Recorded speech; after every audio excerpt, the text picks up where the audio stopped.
CD 4.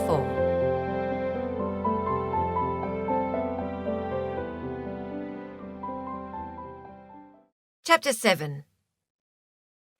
3 hours later, and 10 kilometres away from Blue Hill Station, Mia's mood was not improving as she sat on the school bus, surrounded by a posse of noisy children she didn't know.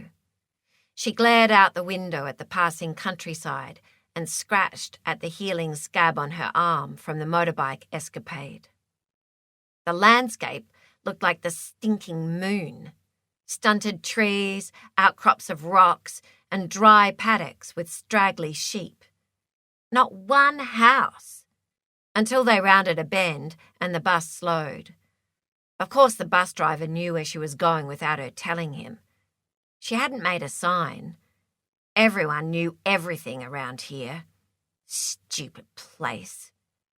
The bus jerked to a stop as she grabbed her bag and stood up. "Blue Hill Station," the driver said. "Pick up at 7:35 a.m. tomorrow." He grinned evilly at her shocked face. "We don't wait for slackers." She wasn't getting back in the stinking bus. Her mother could take her in the mornings and she could come home with Daphne. She started the walk up the drive, which was just as long as the walk she'd had back from school in the old house. Just when she'd been getting used to living in that dump of a town and having fun in the afternoons. She swallowed, except for the day she'd stacked Trent's bike. Trent had been so good about that. She really liked him, and now she'd never see him except with 300 other people around at school. She was going to die of boredom out here. As she walked up the steep, dusty track towards the house, she heard what sounded like a truck slow down on the road and turn into the drive. She kept walking with her head lowered, but the vehicle was noisily coming up the driveway behind her. A rattly four-wheel drive utility pulled up and a cloud of dust enveloped her, swirling round her feet, then rising until she was suffocating. This day just kept getting better. She coughed and turned her head and saw a blue-eyed Jillaroo type leaning across to open the door. "You must be Mia. I'm Soretta. Jump in." Soretta, the landlady. Not a lot she could do about the choice of getting in then. So Mia opened the square door wider and climbed up into the dusty cabin of the vehicle. "Hi," she mumbled, clutching her school satchel and digging her fingers into the canvas material. Soretta frowned. "What's wrong with you?" Embarrassed at being caught out feeling sorry for herself, her cheeks heated. "Nothing." She glanced swiftly at the woman with her red hair pulled back from her sun-browned face and met the no-nonsense eyes. The Jillaroo shrugged and revved the engine to start up the hill again, then changed gears. "You'll get used to the bus." Well, she wasn't going to get used to it. "I doubt it." Soretta shrugged again, and Mia got the impression that she didn't care either way. Mia bunched the satchel under her fingers harder. She was going to hate this place. The engine roared as they climbed the hill to the house. Soretta must have thought the same. "Do you even like animals?" "I love animals." That was true enough. Just never had a chance to have any. "Lucky, then. I'll show you how to feed the orphan lambs I've been keeping in the laundry shed. I usually get home later than this, and they're starving by the time I arrive. It's not really working, and I was going to have to put them back with the mob earlier than I wanted. It would help if you could start feeding them when you get off the bus in the afternoons." "I don't know how." Soretta looked at her. "It's not rocket science. You'll only need to watch once." Mia wasn't sure if she should be offended or pleased that Soretta had already given her a job. But the idea of a lamb she could talk to and maybe even name was almost cool. Soretta pulled up outside the steps of the house but didn't turn off the engine. "Jump out. I'll put the ute away in the shed." "Oh, okay. Thanks for the lift." Mia climbed down and shut the door. Soretta didn't answer. She just drove away. Strange person, Mia thought a little wildly, and looked up at the sound of the door opening. Her mother came out of the screen door onto the big shaded veranda, looking too stinking happy. Billy spread her arms. "Welcome home, Mia. Isn't it fabulous?" Mia couldn't help herself. The words tumbled out with all the confusion of being seriously out of her comfort zone. "No, I hate it. I hate the bus. I want to live in town." Her mother looked like she was going to snap back at her, but didn't. Just closed her eyes, and Mia bet she was counting to 10. Well, all the counting to 10 in the world wasn't going to make her like this place. No siree. She heard her mother sigh. She hated it when her mother did that. "Come in when you can be civil and say hello to Daphne." Damn, she'd forgotten Daphne would be here too. Daphne didn't deserve her bad temper. Neither did her mother, a tiny voice whispered, and she could feel the heat in her cheeks. She hadn't meant to let it all explode out of her like that, but she'd felt on the back foot all day, knowing she had to get on a strange bus, and then meeting Soretta hadn't helped, as she'd made her feel like a Dumbo. Now she felt small, and she hated that too. "Sorry," she mumbled, and followed her mother inside. Her mother stopped suddenly, and Mia ran into the back of her. It was something she hadn't done for years, but when she'd been younger, it seemed to happen all the time, and they'd both end up laughing at her clumsiness.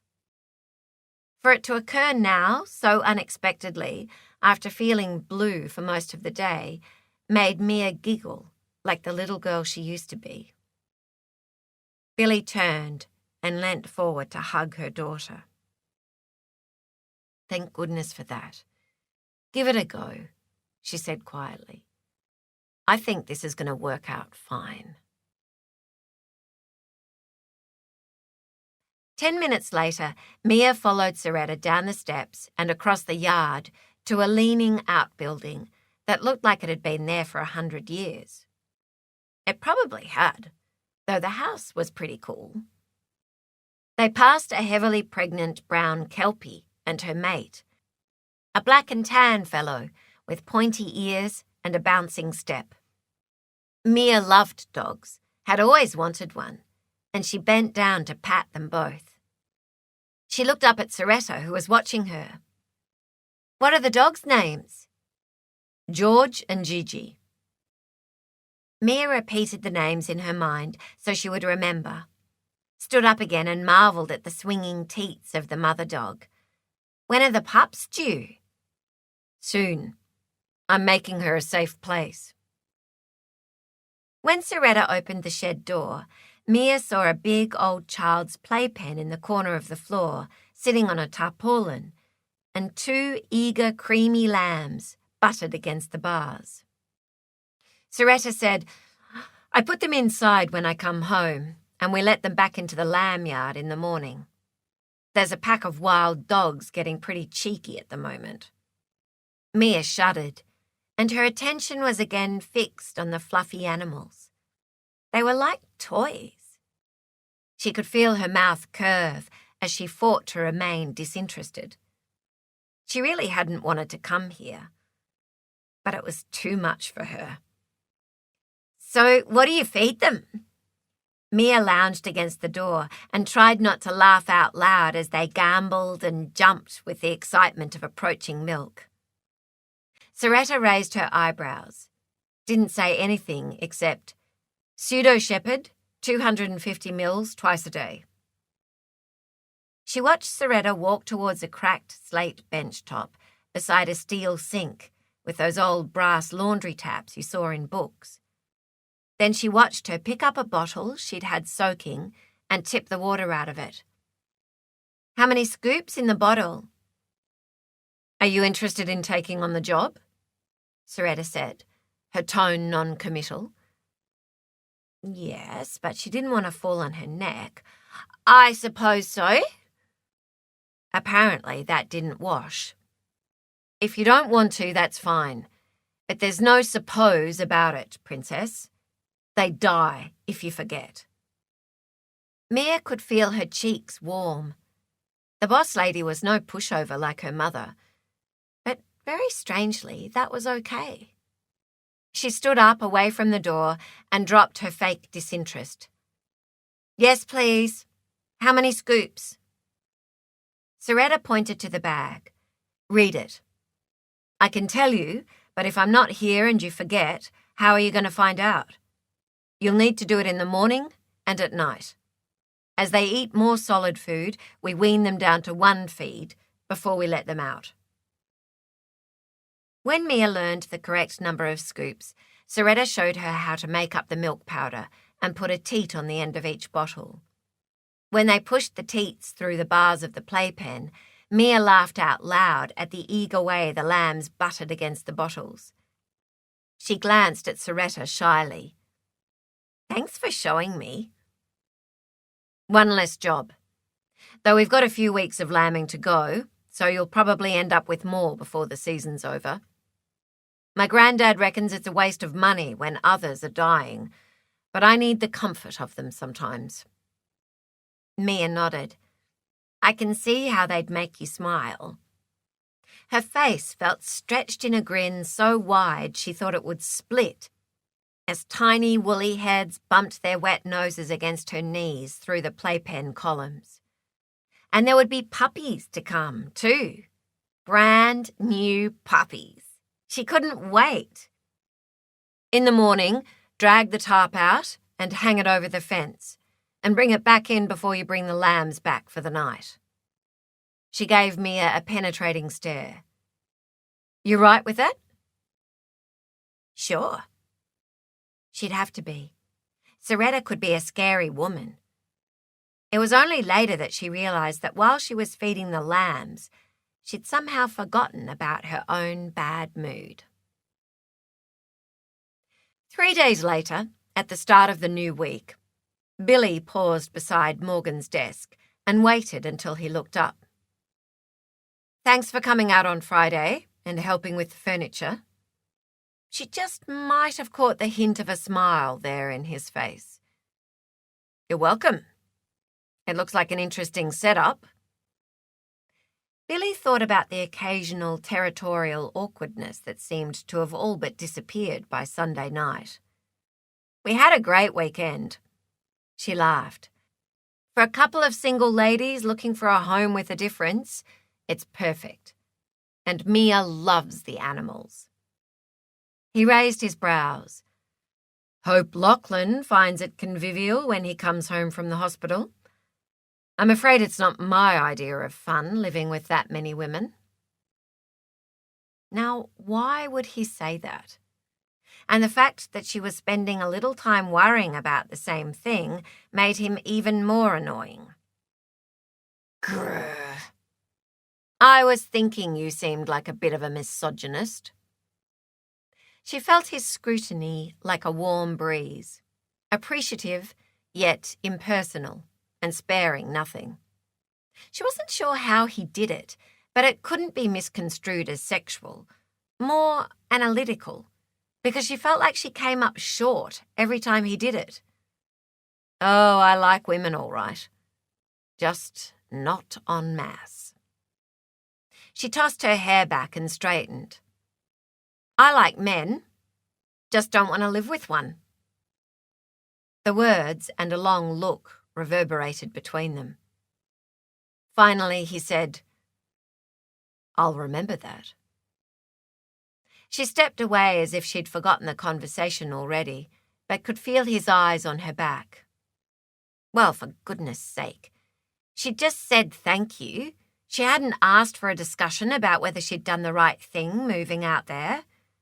And why did she always feel like she was the loser in the conversation? She was out of her depth with him. Admit it. Face it. Get over it. 4 days later, Mia found the brown kelpie, Gigi, panting under the tank stand.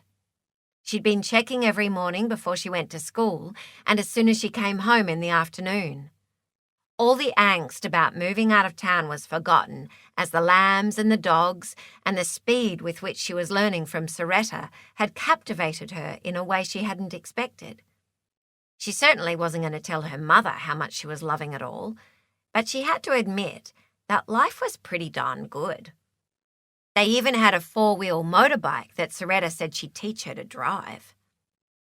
But now, this moment was the best, because after a closer look, she could see that 6 squeaking puppies surrounded Gigi.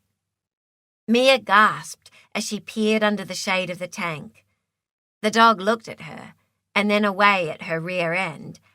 And then, incredibly, another puppy squeezed out under Gigi's tail in its missile-shaped amniotic sac to plop onto the ground. The shiny tube of puppy glad wrap lay still on the warm leaf mulch, and Mia didn't know what to do. Should she touch it? Leave it alone? Call for help?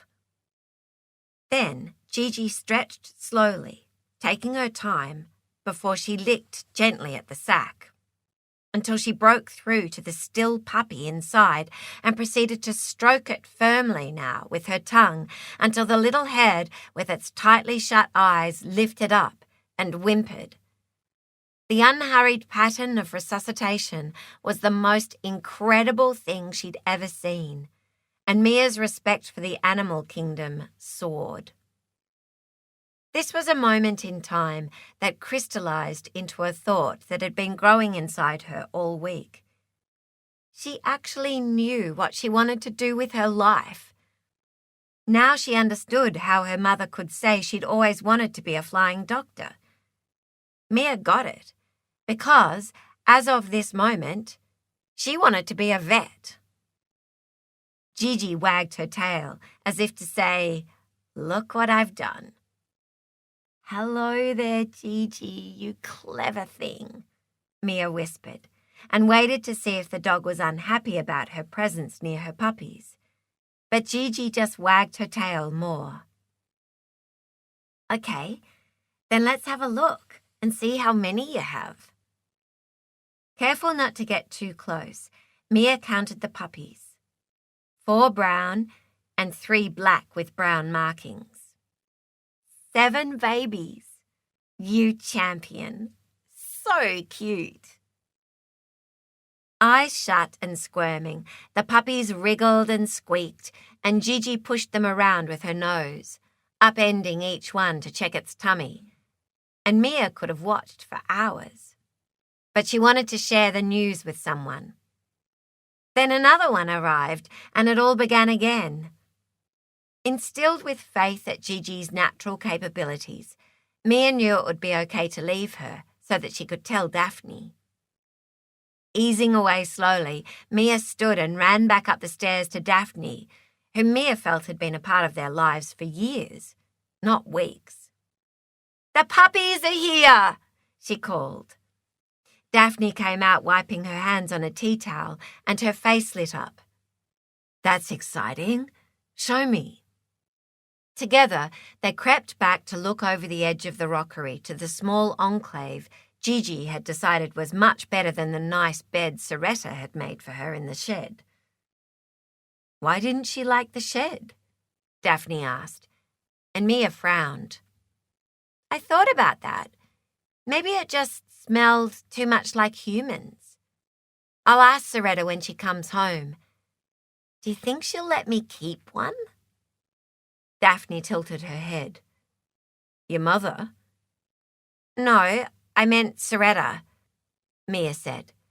"Mum will because she's happy here and we won't end up in a flat this time. I hate flats." Mia looked around the nooks and crannies of the tank stand and worried about snakes. Should we move them to the shed? Daphne frowned. I've never had puppies, but I don't think we can. Even if Gigi lets us, I think she'd just bring them back here. Soretta agreed when she got home. I'll sort something tomorrow. At least she seems to have managed well, and they all look healthy. Mia frowned. Does it always go well? Usually. Dogs are instinctive and don't get strange ideas like humans do. Though sometimes dogs accidentally lie on their puppies, which is why I thought she'd be better in the shed. She looked searchingly at her. In all the excitement, did you feed the lambs? Mia nodded, still thinking about the puppies. Yep, they look good too. That biggest one is being a hog, though. Lambs can't be pigs, Soretta said straight-faced, and Mia stared at her, her jaw almost dropping. Did you just make a joke? Soretta grinned. Cheeky bugger.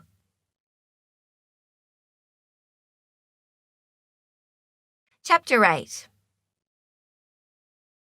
2 weeks later, Daphne had returned from a cardiac retrieval to Adelaide when she heard Billy take a call from Pallinip Station.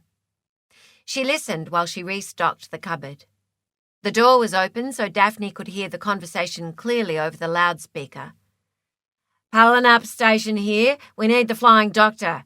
The cook's cut his finger off and now he's fainted. Daphne bet she knew who that was. She saw Rex look up and shake his head. They grinned at each other. Then Rex called out to Billy, 40 minutes till arrival time, as he headed out the door to prepare the aircraft again. Billy's voice was calm. He's fainted, you say.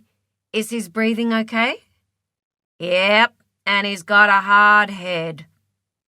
The woman's voice was settling down in response to Billy's steadiness. I guess he'll come round in a minute. Daphne suppressed a smile as Billy said, Have you managed to control the bleeding from the stump? My husband's holding a pressure bandage on it, so it's probably good he's out. We're binding it while he's still too groggy and can't complain. The bleeding seems to be slowing. Do we put a tourniquet on? Billy said, if you can manage, elevate it instead. If he's on the floor, you could loosely support his wrist on a chair above his head. Tourniquet only if you can't stop major blood loss. It can interfere with reattaching the finger. Okay, Billy said. Do you still have the finger? The voice sounded slightly fainter. Yes, but I can't stand looking at it. Poor Rita. Daphne knew the station manager's wife, and she was a good egg, but squeamish. Accidental Al was the last person you should have working for you if you were squeamish. Sorry. Billy bit her lip, and Daphne reckoned she was trying not to smile too, even though it was an emergency. If you can, get someone to pick it up with a clean cloth and drop it into a plastic bag. Have you got any of those snap-lock plastic bags? Yep, we use them for the meat when we butcher. There was the sound of a small retch. Daphne finished her restocking and grabbed a couple of extra bandages for the trip and 2 ice packs that activated to cold when you squeezed them. She saw Billy wince sympathetically. Okay, when it's in the bag, leave a bit of air in there to cushion it, then seal it. Pop a couple of ice cubes in a bowl with a lid and some water and float the bag in there to keep it cool. Don't let the finger touch the ice. The aircraft will be there in 40 minutes. If he needs pain relief, ring me back and I'll stand by for support when you give the injection. Rita made a funny strangled noise that was almost a laugh. I don't think he'll need that. He's scared of needles. Billy frowned. But not knives? He should be. Rita said with a sigh. Thank you. He's waking up now. We'll see how we go. Phone back if you're worried. Will do. Billy raised her voice towards Daphne. There's a cook out at Palanup. He's amputated his finger. I'm guessing you and Rex are right to go? Daphne tried to keep the grin off her face. Yep. A chuckle escaped, and she saw the look Billy gave her and shook her head, pulling her mouth back under control. Sorry. It's accidental, Al. Why does that ring a bell? Then Billy also smiled. I remember now, the guy with the nail gun in the leg. Yep. Did you hear the conversation? Got it all. Rex will be ready and we know where to go. This is our third trip out there in 3 months.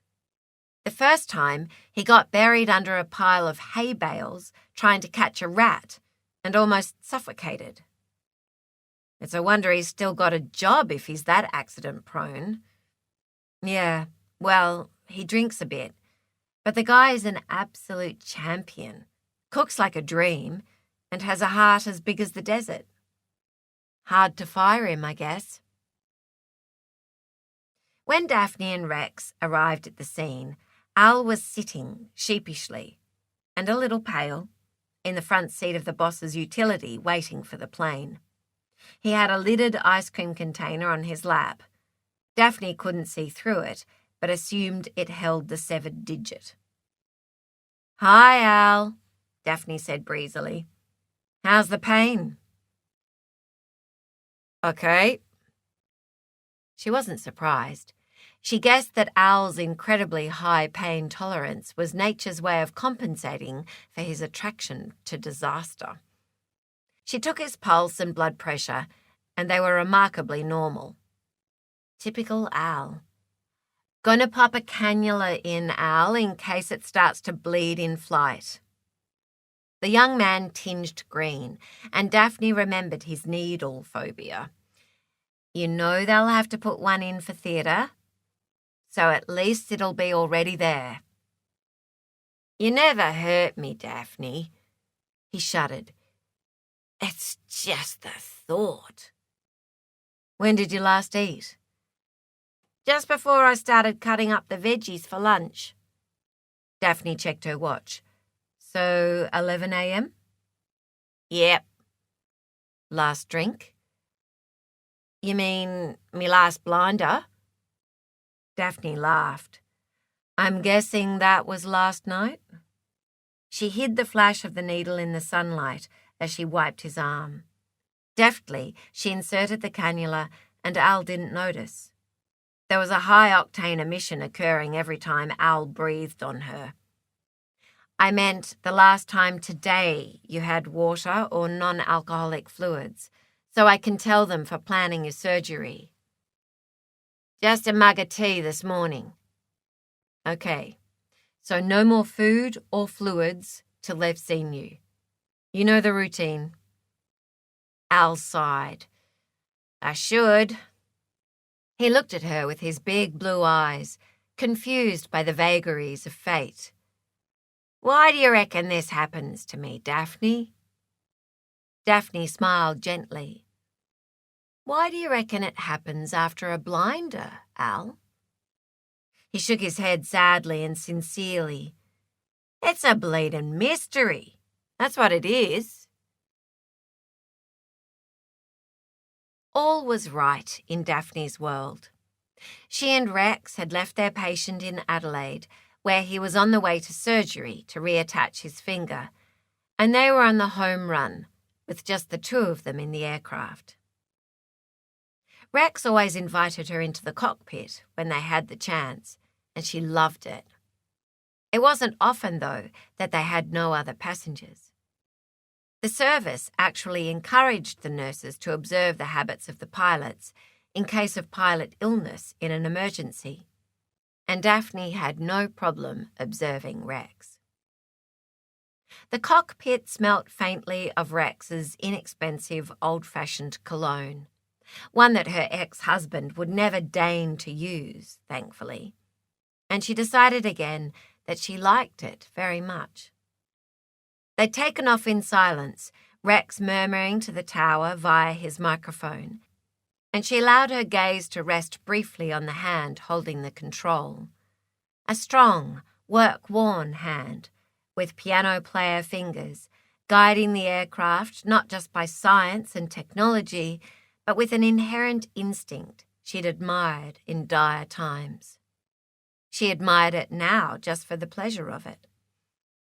He must have noticed her watching, because he looked across and gave her one of his warm and toe-wriggling smiles that she hugged to herself and stored away for the nights she couldn't sleep. "I love to fly." He glanced around with that unobtrusive alertness he carried at all times, gesturing with one hand. "Love my job." He looked so relaxed as he flew the aircraft home, and yet she could feel her cheeks heating when all she wanted was to be calm and collected and attractive to him. She loved being here with him. "You love it too, don't you, Daphne?" For a moment there, she thought he knew she fancied him, and then she got the drift. Yes, I do. I feel privileged to be able to share the importance of what we do."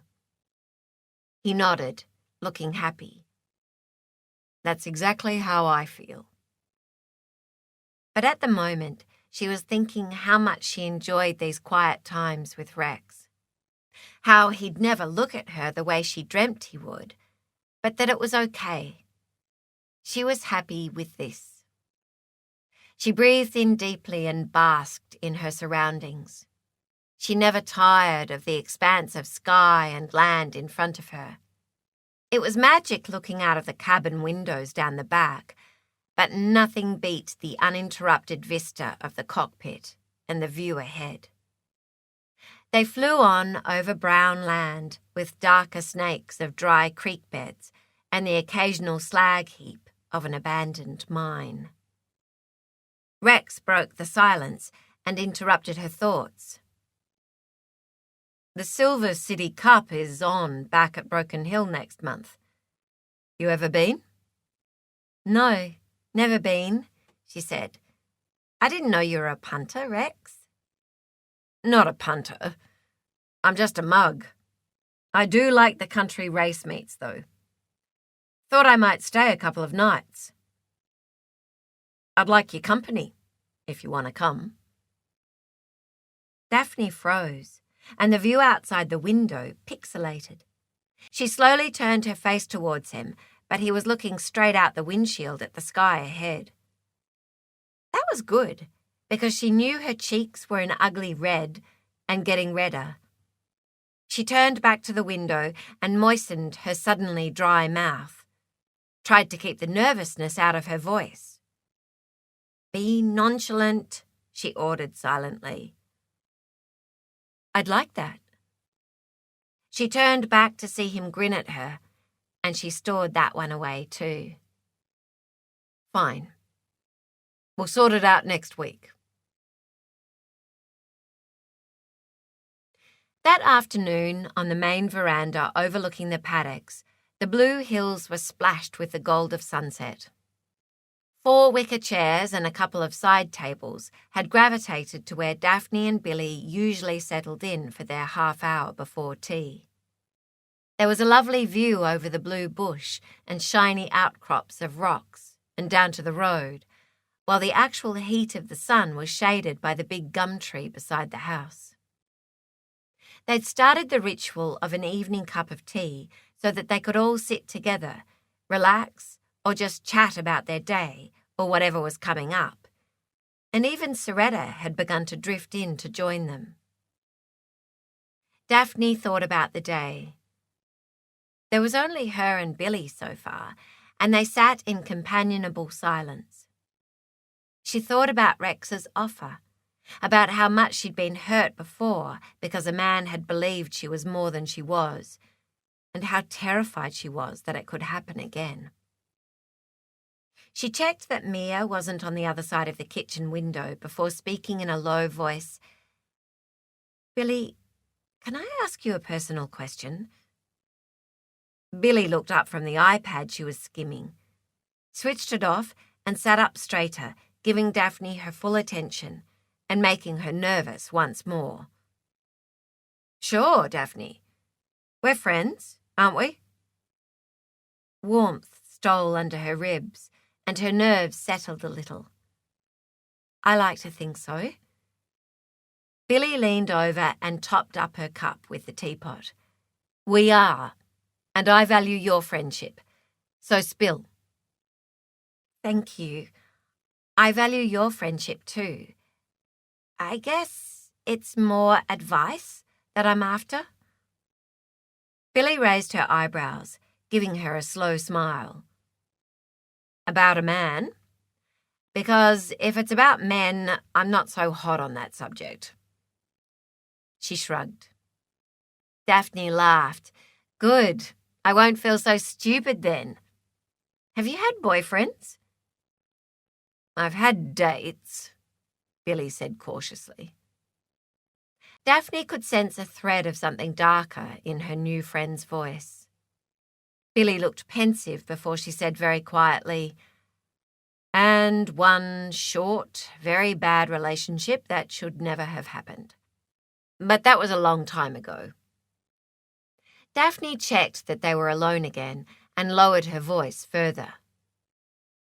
Mia's father? But what was your question? Billy took a sip of her tea. Fair enough.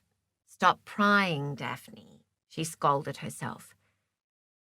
Rex asked me to go to the Silver City races at Broken Hill next month for a couple of nights. The smile on Billy's face as she turned to look at her made Daphne's cheeks heat for a second time. Just as a friend, of course. Ah, of course. Billy grinned. Then she said, You sure? Her cheeks burned. He said he'd booked 2 rooms for 2 nights. Billy shook her head, the smile still in her eyes. Well, he couldn't exactly book 1, could he?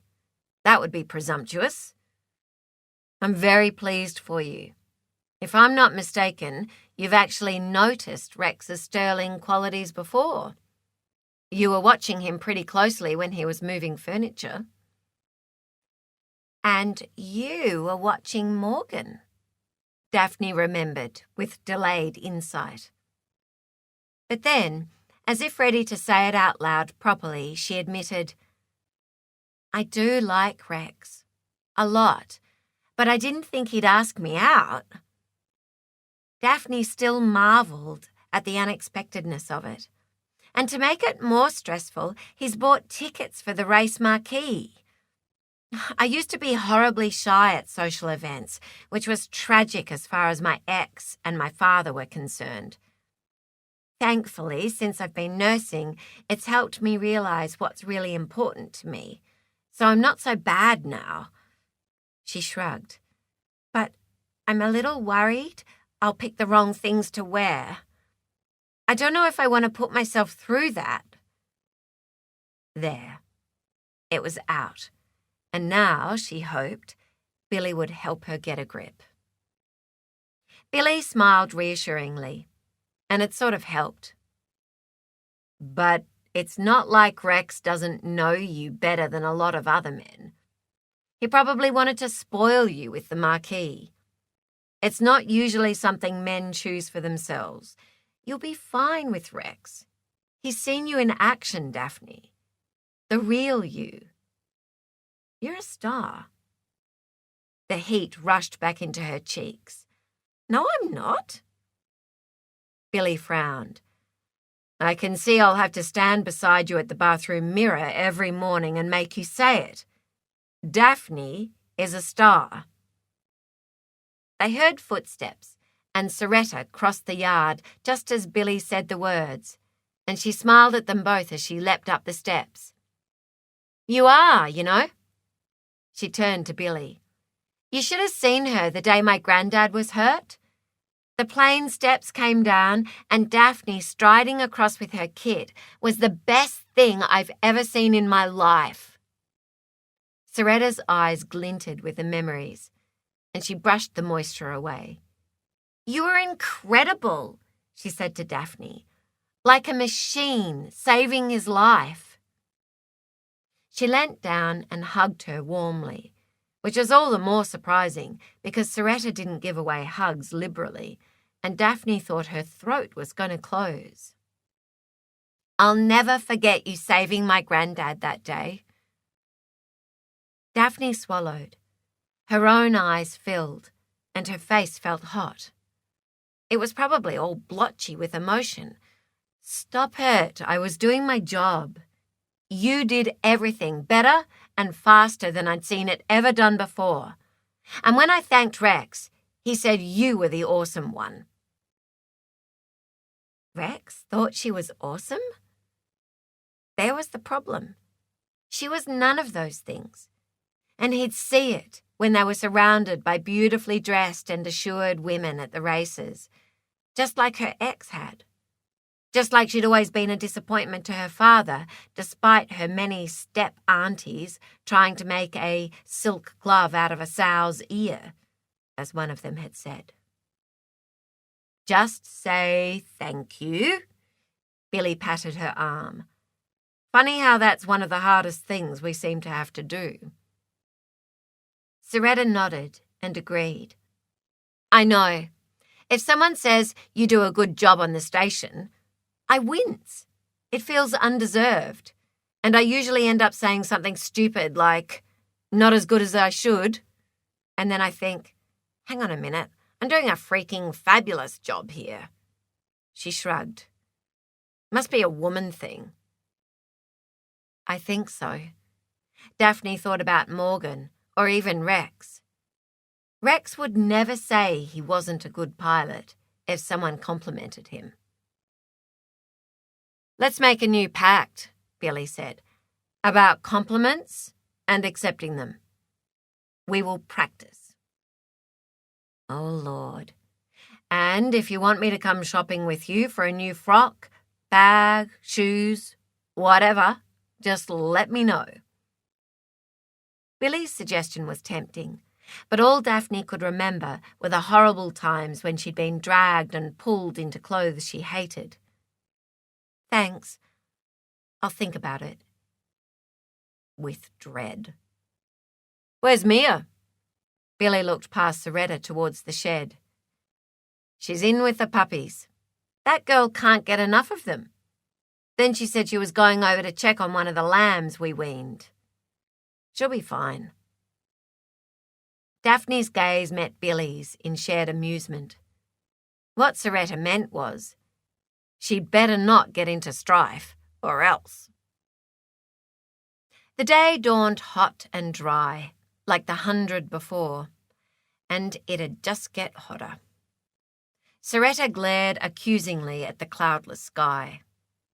The dam had completely dried now, the first time that she could remember it happening, though Grandad had seen it before, and she needed to check the far troughs because the sheep were getting desperate any time the bore water slowed up.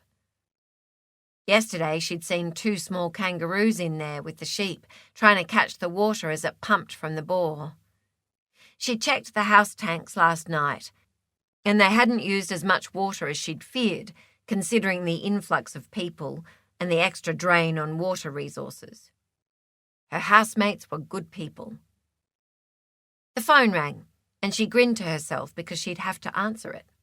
It was lunchtime, and her house was empty for a change. The phone had been one thing she hadn't had to deal with lately, though it had been ringing more than ever with all the women in the house. Normally, Mia was onto it like a shot, but she was still at school. "Is that you, Soretta?" She couldn't place the voice. "Yes, who's this?" "Just the person I wanted, Lorna Lammerton. I came out a month ago with Daphne." The old doctor's wife. A sweetie and quite a card, Soretta thought. "Yes, Mrs. Lammerton. I remember. What can I do for you?" The voice was hesitant, and Soretta wiped the hallway table with her finger while she waited. No dust, and she hadn't done the hall yet. Daphne was encroaching on her cleaning duties, she could see. The voice strengthened, and Soretta paid attention. "I wondered if you still had any rooms to let, or have you reached capacity?" Soretta lifted her head and stared at the wall. Had she reached capacity? Could the house hold any more? It was working well now. Might another person create problems? She still had to settle her grandfather back into a world of women he wasn't used to when he came out of hospital, but he had his own room, and she was making headway with the bills, so he had no excuse to rush into selling. She stalled. "Do you know someone who needs accommodation?" If it was a man, maybe they could stay down at the quarters with Klaus. She needed an extra farmhand who wasn't a boarder. "Just one. A single woman." She could probably take one more single, and a woman would be easier than a single man in the house, considering the bathroom situation.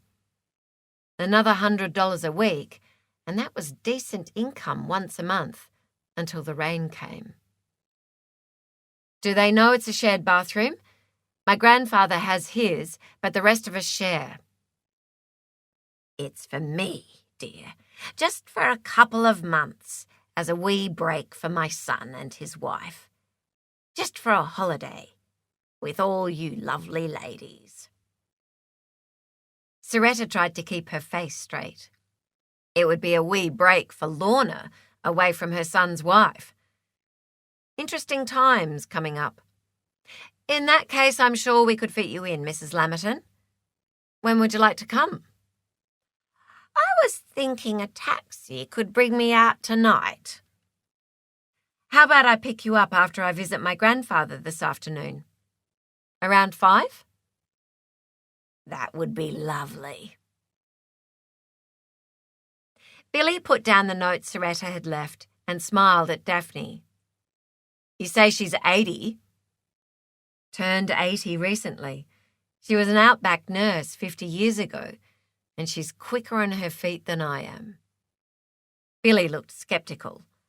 "Never." "Maybe not," Daphne conceded, "but tough as old leather, and been the doctor's wife for almost that long. Nursed him through the last 2 years of terminal dementia at home. She's not a frail 80. Daphne's voice dropped to a softer note. "She remembers your parents." An unexpected sadness buffeted Billy, like a willy-willy passing, leaving her disorientated and churning and covered in memories. But then she thought of the little house and the new family living there, and of having a job she loved in the town her parents had loved.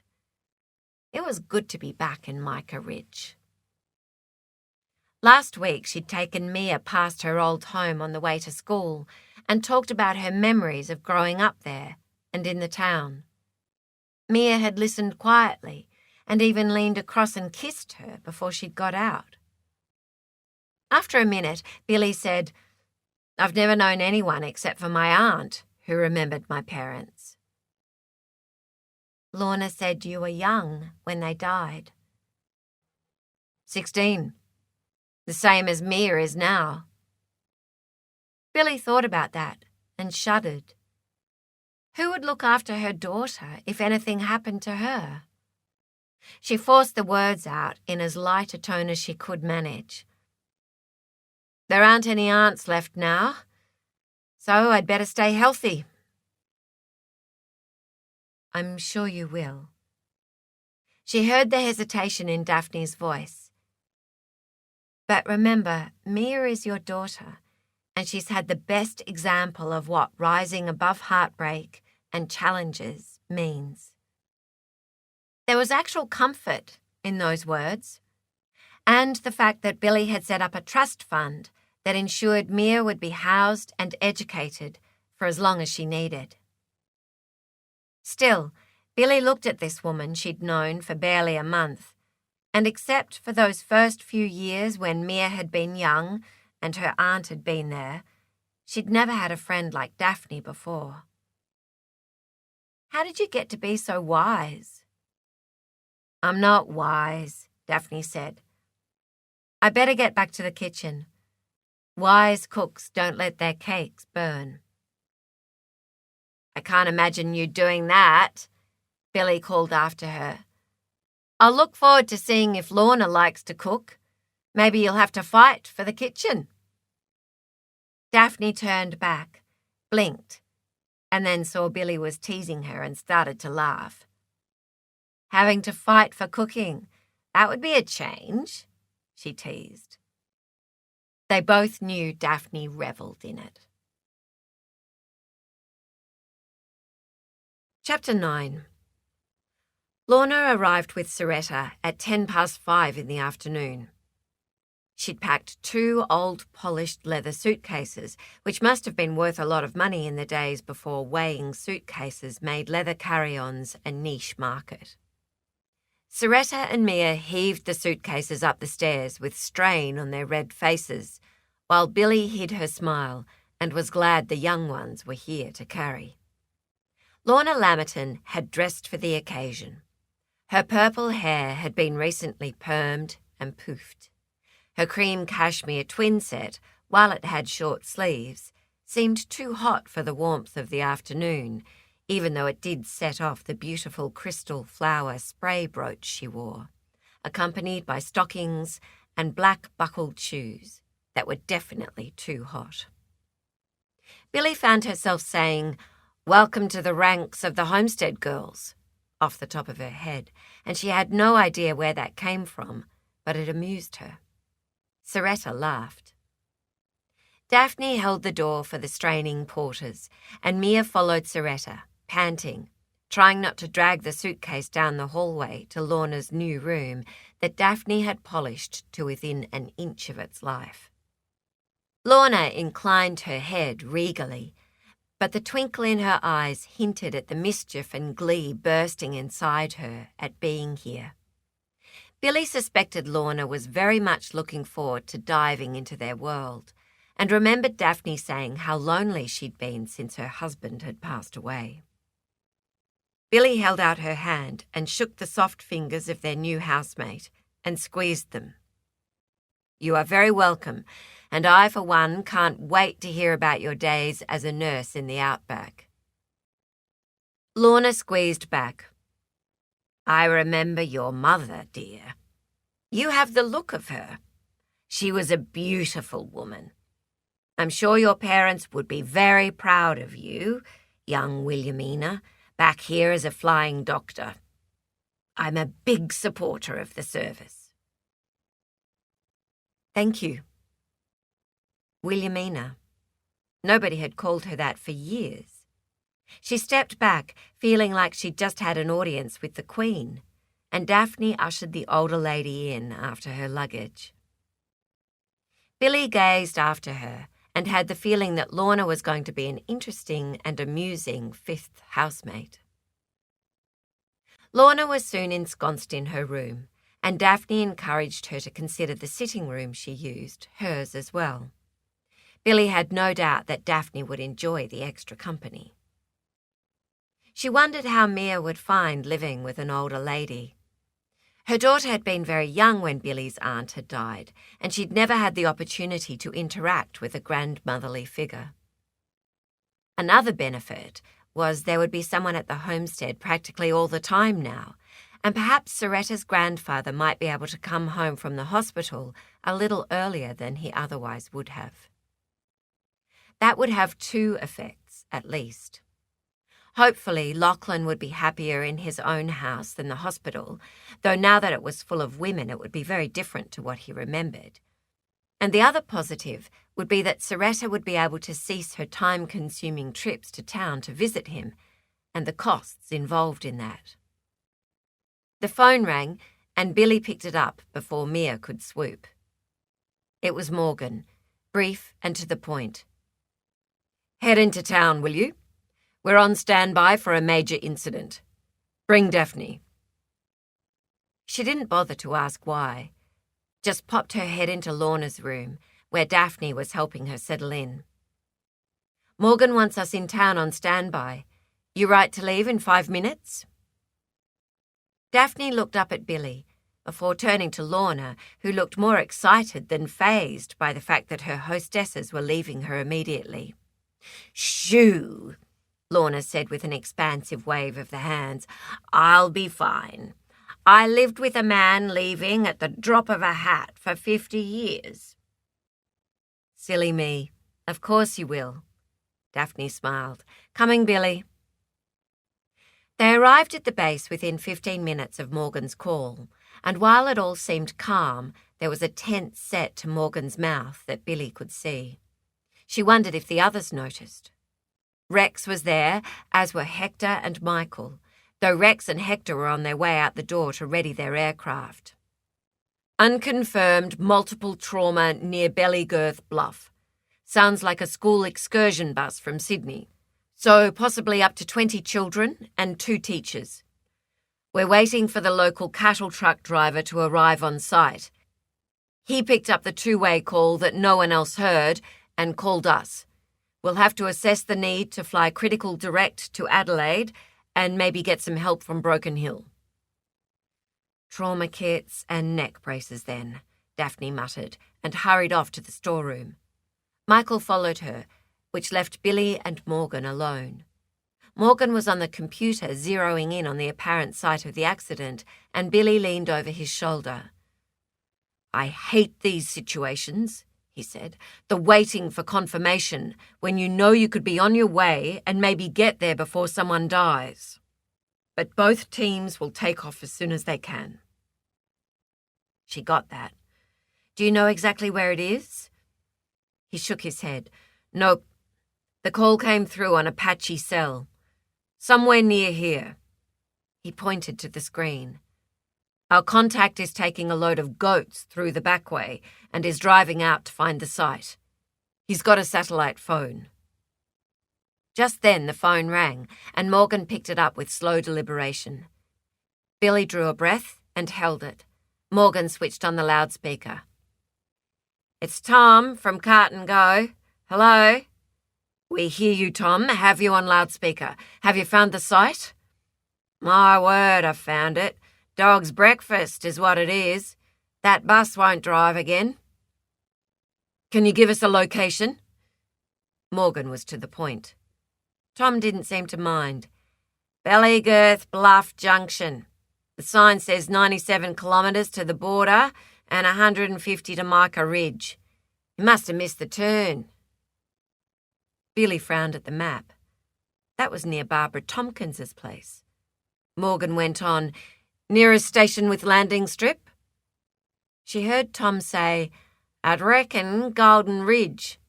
19 kilometres, it says on the road sign here." Billy nodded in satisfaction. She was getting the hang of this.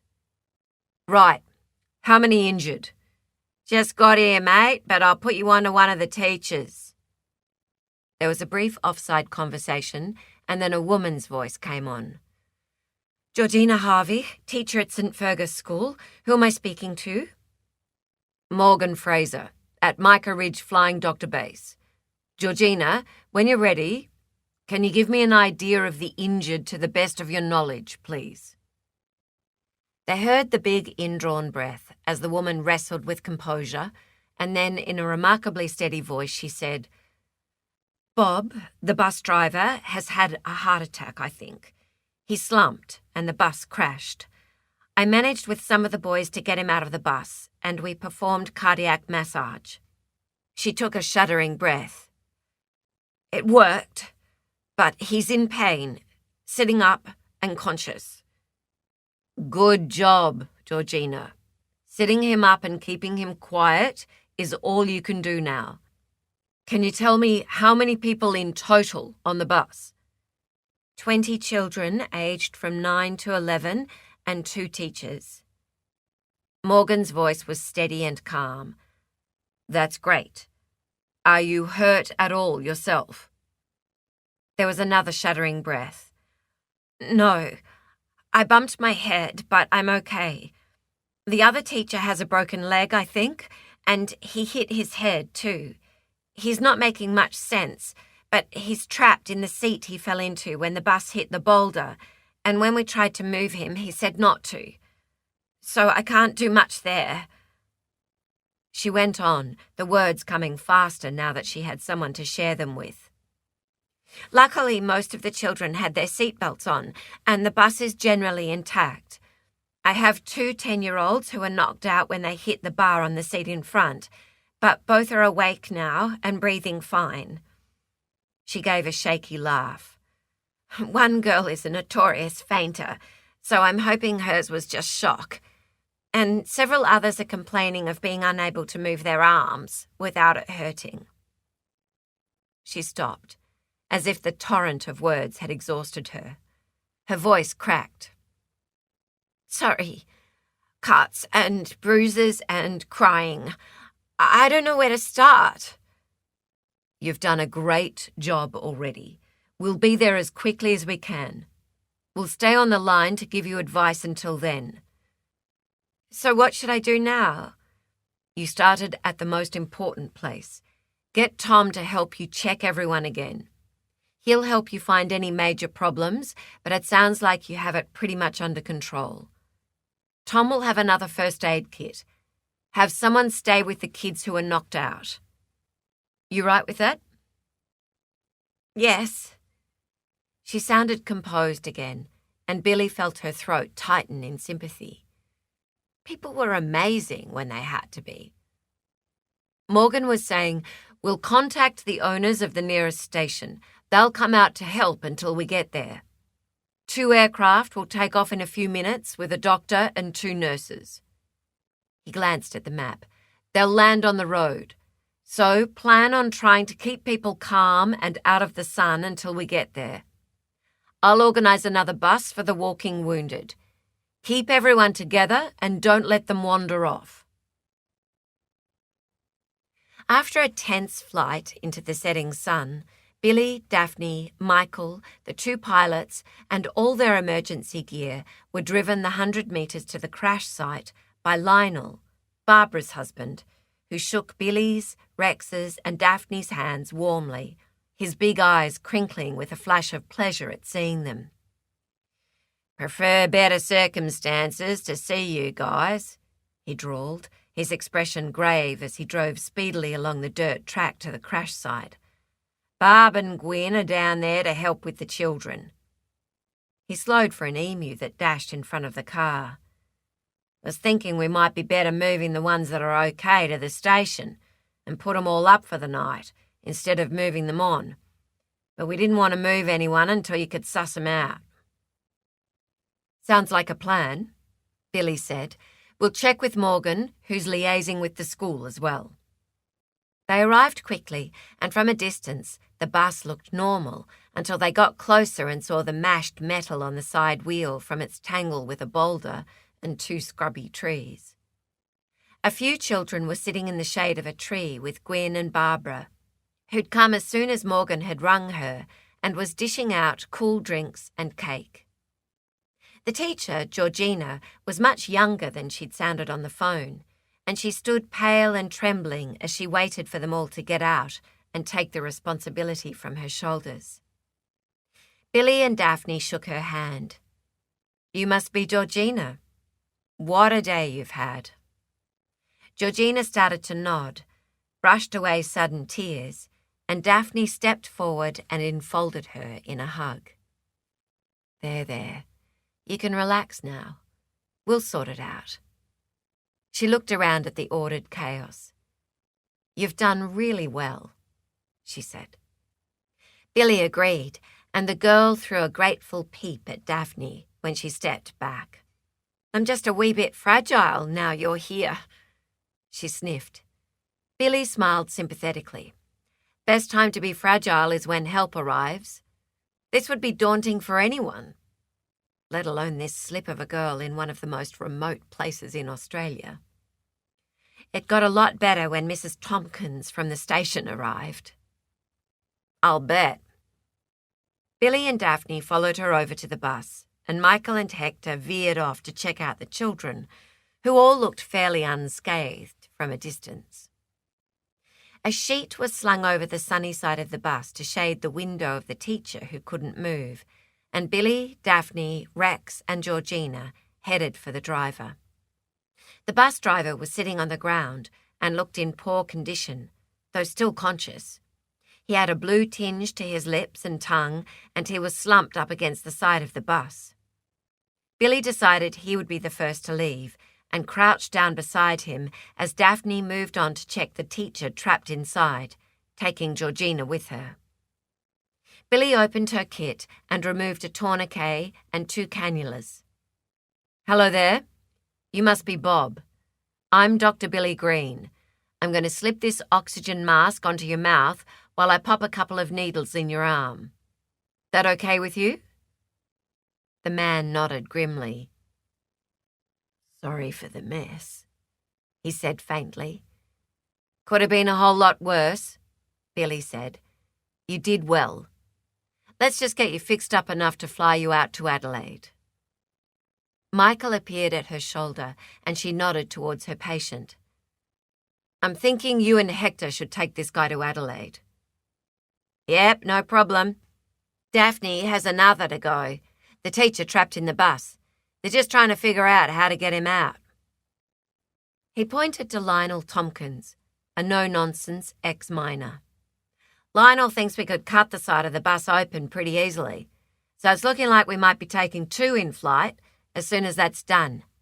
He's headed back to get the gear and reckons it'll be a fairly quick job." "As long as it is. My friend here isn't feeling too sprightly." She attached ECG leads to his chest as she spoke.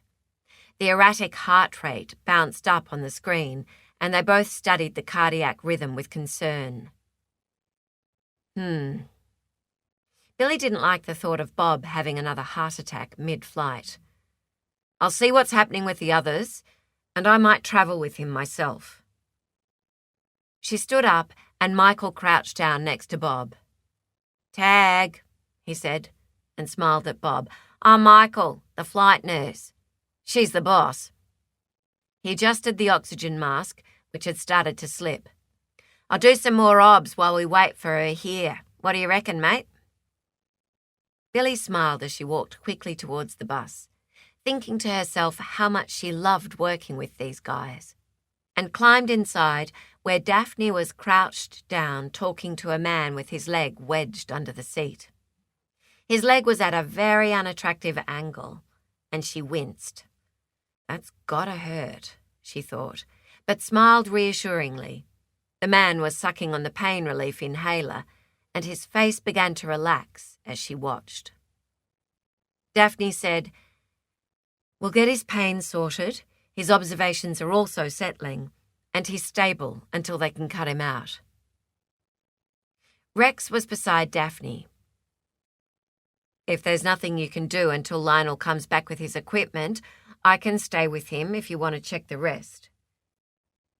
Daphne looked up at Billy, who nodded, and they moved off together to discuss Daphne's triage of the children. She'd found lots of bruises and sprains, but no obvious breaks, and the little boys were more interested in reliving the excitement of the crash, while the little girls were fascinated by Gwyn. The young teacher was sitting now with a young girl hugged into her as she wiped the blood from her elbow. Tom, the cattle truck driver, poked his phone under Billy's nose. "The guy wants to talk to you." She put the phone to her ear and spoke into it. "Dr. Green here?" "Dr. Fraser here." Morgan's voice was crisp, and she might have detected a hint of steel in the tone. "If you have had time to assess the situation, perhaps I could have an update." Certainly. What was up his nose? Though she guessed she should have touched base with Morgan as soon as she'd seen the 2 critical patients. One suspected myocardial infarct, with inverted T waves on ECG, unstable and critical. There was no comment, so she went on. One trapped 40-year-old male has obvious femur, tib and fib fracture and trauma to the right leg, but hemodynamically stable. The plan is to cut out the side of the bus to extricate him. Both critical patients need to be transported to Adelaide for specialist care, and it's my opinion they will need a medical officer to escort them. Planned departure time? Depends on extrication of trapped patient. That could take quite a while. I think you should consider the option of taking the cardiac patient and go ASAP. She'd wondered about that herself, but wasn't used to being ordered to change her plan of care. Then she reviewed what she could see from where she stood, allowed the desolation to sink in, the stretch of flat land in every direction, the red dust, the salt bush, and loose rocks of an arid wasteland. There was a man standing beside her who was the sole inhabitant of the nearest town. Of course, Morgan was right. She was in the middle of Australia in one of the remotest parts of the country, miles from a major centre, and her patient could deteriorate at any minute. Roger, she told him, then turned to Daphne. Daphne, I'll take Bob the bus driver to Adelaide. Might see you there later. Sounds good. Daphne nodded. I'll talk to Morgan about the children while you get organised. Billy handed the phone over with relief. She'd thought she was doing well, but it was a first for her to be triaging a large incident so remotely. This situation certainly raised her already high opinion of the whole team. The way the pilots were available for support, the way people like Barbara and her husband instantly helped, and the livestock carrier who used his phone and diverted his truck, then stayed to help. Every single one of them selflessly giving. It made her proud to be a part of this far-flung community.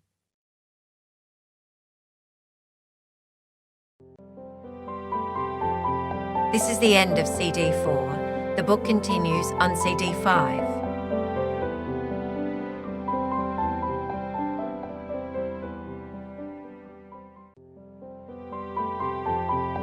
CD 5.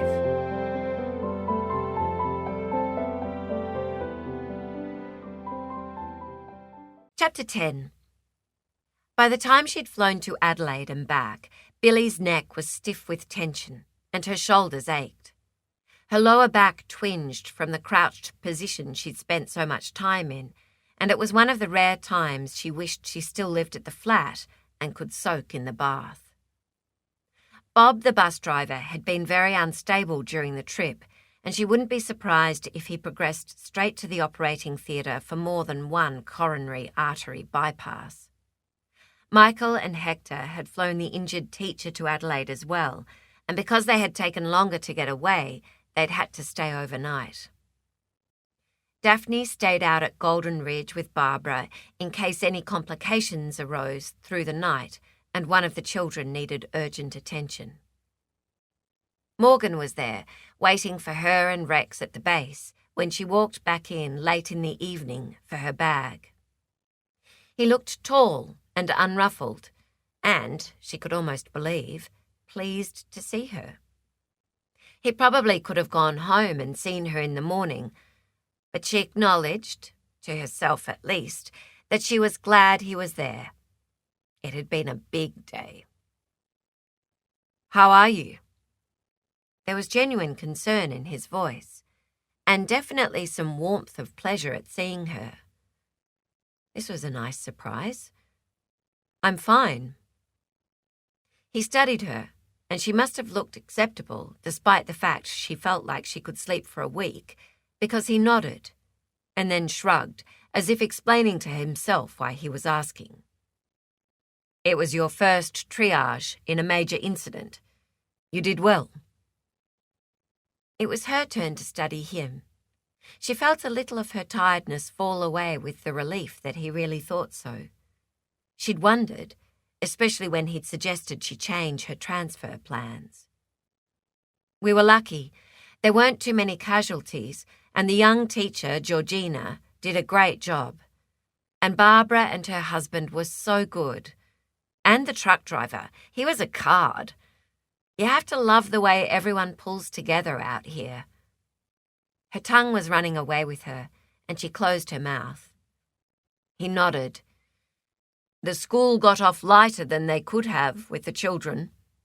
Having seatbelts in long-distance coaches is a blessing. They both thought about that, soberly. Rex waved and left for home, and Billy glanced around, acknowledging that most of the lights were off, and Morgan had had a big day as well. I imagine it must be hard for you being at the other end of the phone. Do you wish you were out there with us? He shook his head.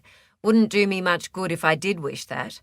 Someone has to coordinate the services and be available to escalate. I'm glad it went well. Sorry to call you in on your days off. She thought about that and remembered Lorna. Mia would have spent time with her by now, and she'd missed the introduction. Mentally, she shrugged.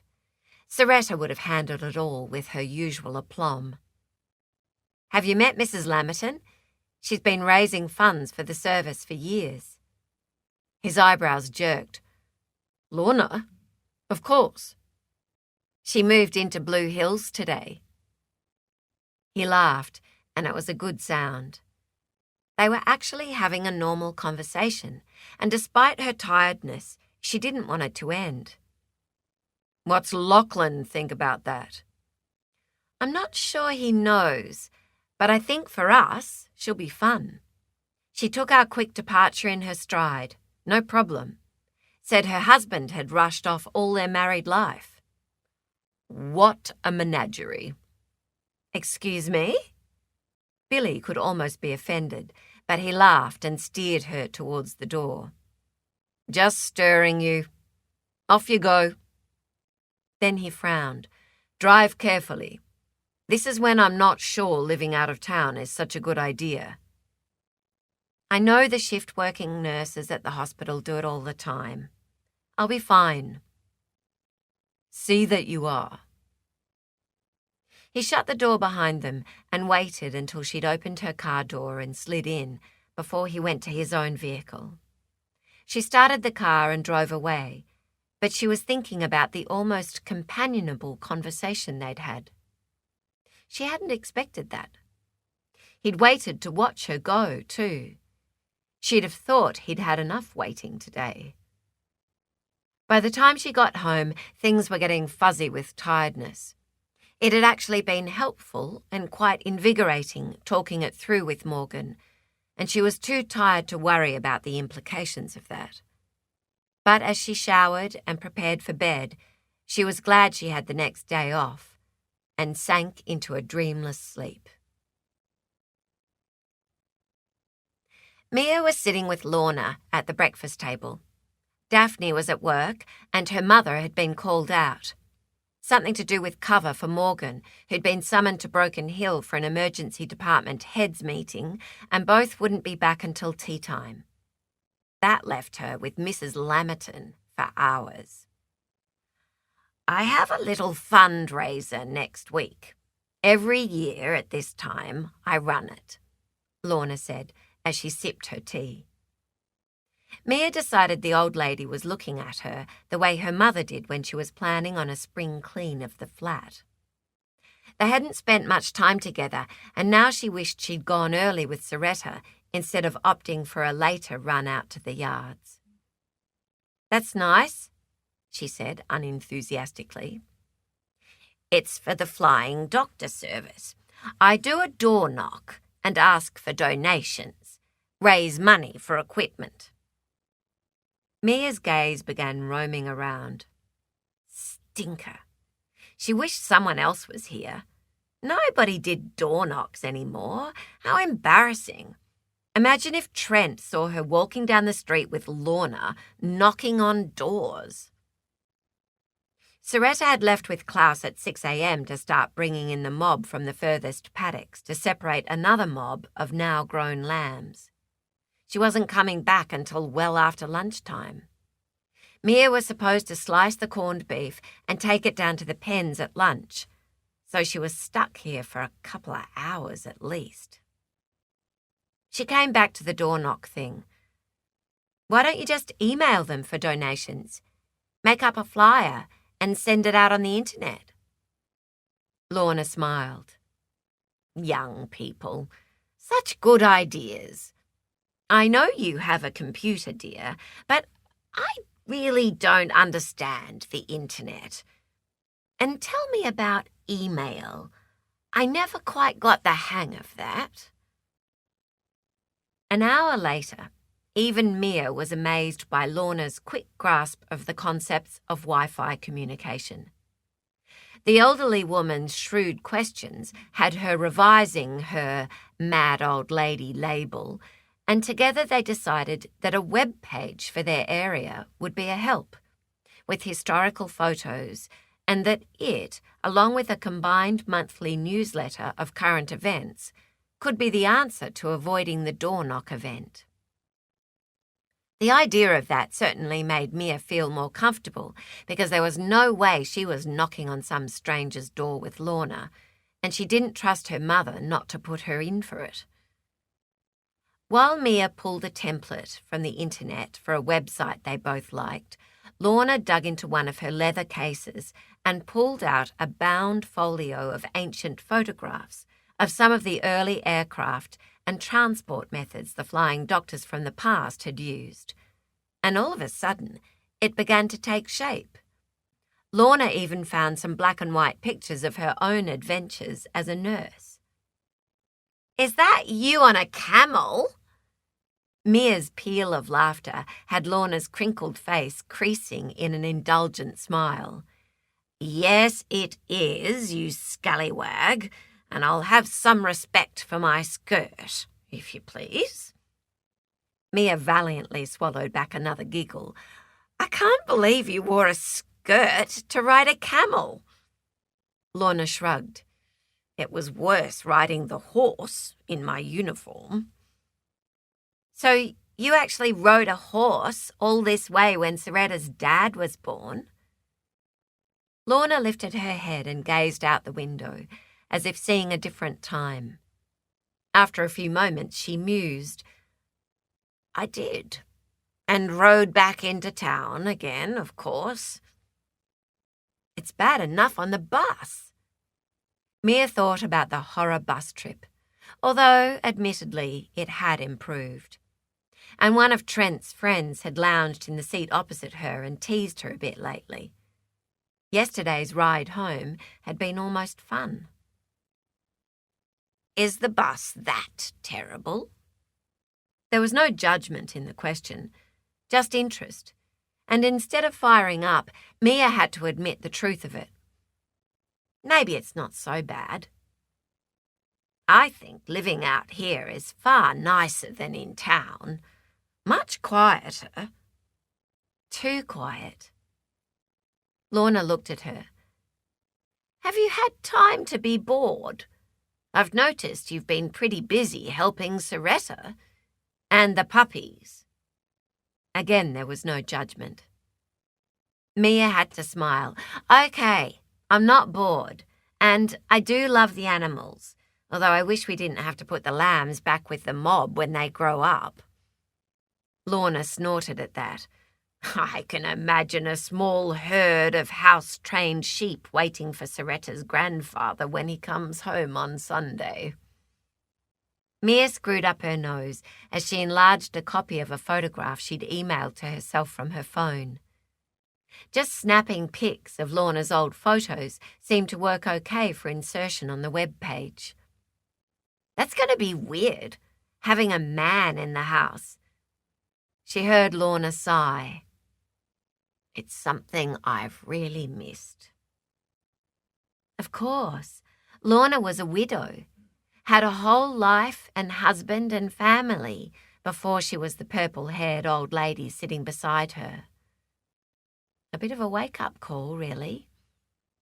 Mia said quietly, "I'm sorry your husband died." Lorna's fingers reached across and touched her arm. "Thank you, dear. I was blessed for a long time." Her smile looked almost normal. "And now I have your lovely mother and you and Daphne and Soretta to talk to on my little holiday out here. I'd say I was very blessed again." Mia's thoughts came back to herself and the changes that were about to happen. "Still, it'll be weird to have a man in the house," she said again, "and one who owned it, and wasn't very well, so he wouldn't be going out onto the station for a while. So he'd be home all day." She changed the subject because she didn't like the squirming in her belly when she thought about it. "I never met my father. He's dead. It's always been me and Mum, except for when Mum's aunt was alive, but I was young when she died and don't remember her much." "Your mother must have been very busy balancing a medical career and a young child." Her mother was always busy, Mia thought, and stifled the disloyal words. She knew her mother tried to be there for her, but she just didn't understand Mia at all. "I spent a lot of time in childcare, then after-school care. Later on, we had a lady come in 3 times a week, when Mum worked, to clean the flat and cook a meal for dinner until Mum came home." Lorna smiled. "My husband was a doctor. He had me to do that. And I was the one who helped my son with all his maths exams. He's an engineer, you know. Your mother's been so busy, she really needed a wife." Mia rolled her eyes. "You're funny." Lorna ignored that and peered at the web page. "Oh my! How many people will see me like that?" Mia grinned. "Hopefully millions. When we launch it, I'll put a link on Facebook and Pinterest and tweet it. So all my friends from my old school will like it. Then their friends will see it, and then their friends.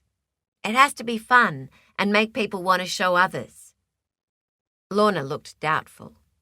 "But will they donate to the cause, or will they just laugh and go and look at something else?"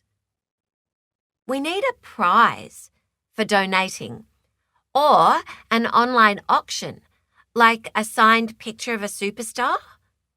Do you know any superstars?" she asked. "No, dear. No young ones, anyway." Mia was on a roll. Maybe we could auction off signed pictures of the staff at the Flying Doctor base. That boss of Mum and Daphne's looks pretty good, if you like old men. Lorna's eyes twinkled. "I promise I won't tell Morgan Fraser he looks old." Billy cornered Morgan before he knew what she was about. "Lorna wants me to take a photograph for you to sign so she can auction it off on their new website to raise money for the Mica Ridge base." "A photograph of what?" "You, the boss. Apparently, you are sufficiently attractive to invite donations to our new website." He frowned darkly. "I cannot believe Lorna managed permission from the powers that be for that site. Your daughter's fault." Billy shrugged. She wasn't all that comfortable herself, but Lorna and Mia were so enthusiastic she couldn't face a fight. It amuses them, and maybe it will do more than we expect. You'll be happy if you end up with a wad of money to buy new equipment with, won't you?" He laughed. "True. So I guess I'd better sign the dreaded picture." "Not so fast. I haven't taken it yet. I'm told we have to go outside for you to lean nonchalantly against one of the aircraft, looking sexy. I have to take it with my phone and email it to my daughter." He rolled his eyes and shuddered. "You think this is hilarious." He pointed his finger at her face, which she was struggling to keep straight. I think it's a scream." 2 minutes later, they were outside in the hot sun, and Morgan was standing uncomfortably beside the Mica Ridge base insignia on the aircraft fuselage.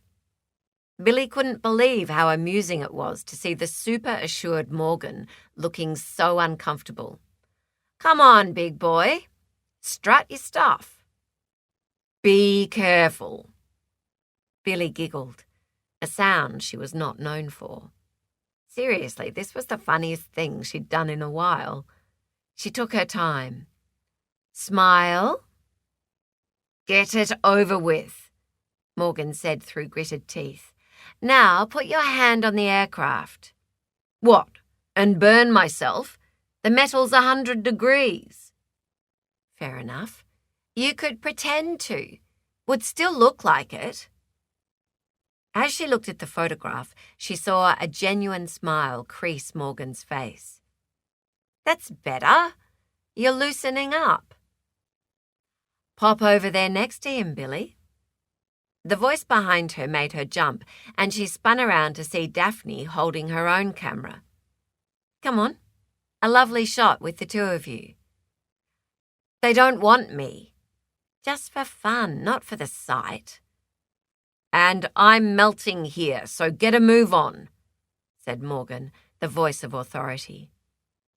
Billy moved reluctantly to stand beside Morgan. "Closer," Daphne directed, not moving her head from behind the camera. Billy leaned a fraction closer, and now not all the heat was coming off the plane.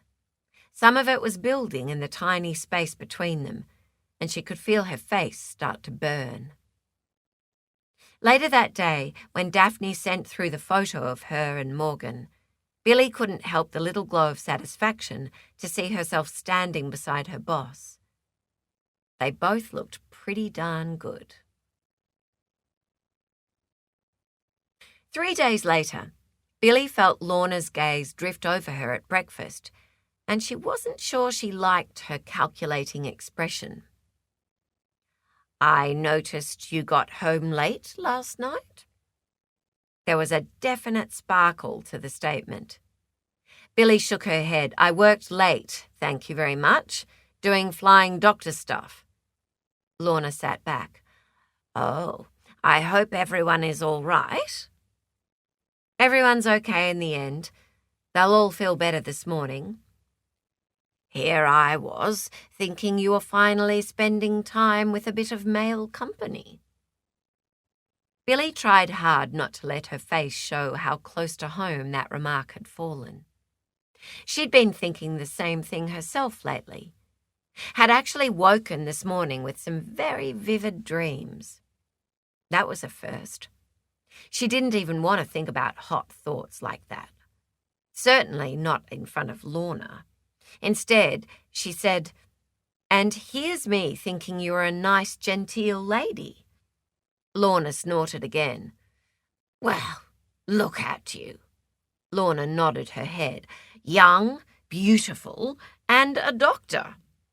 How come some man hasn't snaffled you up?" She lifted her chin. "Plenty have tried."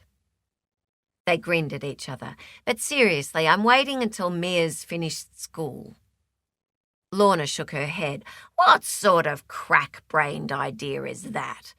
Life is far too short for that nonsense." There was a bite to the last word. It seemed Lorna wasn't having a bar of that excuse. Billy sighed and decided maybe she was beginning to agree with Lorna. Maybe it was crack-brained to wait any longer to live life to the full. But she said the right thing. "My first responsibility is to my daughter. We don't want to end up with a psycho for a stepdad." She heard the flatness in that statement and chewed her lip. It was too much to hope Lorna wouldn't notice. "That sounds like prior experience." Lorna was peering at her through her new snazzy red glasses, which they'd encouraged her to buy when they'd all gone shopping with Daphne yesterday. She looked a little like Dame Edna. "Was Mia's father a bad man?" He started off nicely enough. I was still fragile from the loss of my parents, and he said he was from a small town too. He was flattering and funny and seemed larger than life. Big drinker, big cars, big laugh. My aunt hated him. Your aunt probably had more life experience to draw from. Well, I was swept along by him until it started to go sour. He wasn't nice, especially at the end. He threatened me when I said I was leaving him. She'd never told anyone that in 17 years. And before then, she'd only told her student advisory mentor about the threats when she'd changed universities to get away from him. And she had escaped. Then found out she was pregnant.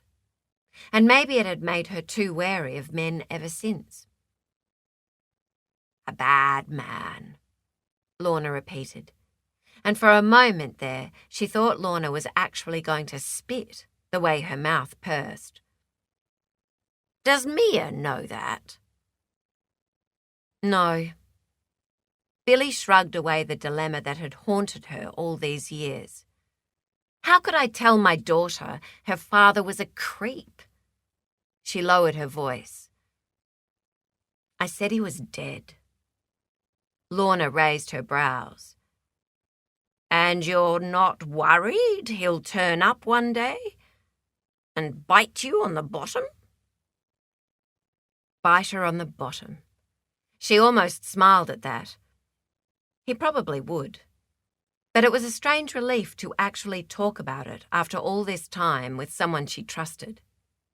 Billy wasn't sure how she'd come to trust Daphne and Lorna as much as she did, but there was no doubting that she had complete faith in both of them. Yeah, guess I've worried about it for a while now. One day he'll turn up. She'll find out. And I'll wear it. Lorna's eyes softened. You could just tell her. Now. Billy could see that Lorna wasn't blaming her. She believed in loyalty and was genuinely worried about her. That must take a toll, dear. On your own for so long. You need a man. Lorna nodded decisively. A great big muscly one. Billy laughed. I'm not that keen on snuggling up to a world champion wrestler, but a normal guy would be nice. Not to solve her problems, she assured herself. But there was a voice inside that whispered that she was getting sick of being responsible for everything. That was weak. I'd like a man friend.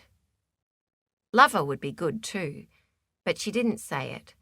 She qualified. I'd like one, but I don't need one. Lorna smiled as well. You young things. So feisty. But there are good men out there. Some closer than you think. Billy shrugged, ignoring the obvious answer. Maybe soon I'll have time to look. Mia will be finished school in a year. Another year? Lorna squeaked, and a shadow seemed to pass across the older lady's face. Wasting time. Then Lorna outed the great big muscly elephant in the room. So you're not looking at our Dr. Morgan? No, she wasn't looking at Morgan. Or not much. There had been a couple of quite companionable coffees together lately after the photo shoot when the rest of the staff had gone out on flights. Some laughs. But there was nothing between her and Morgan. No matchmaking, Lorna.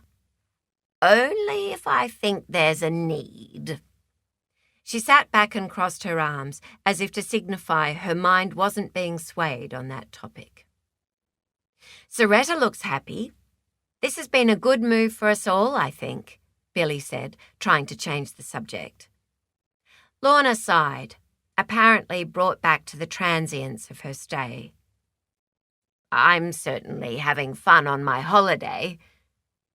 The roar of a mangled gear change on the driveway made them both look in its direction.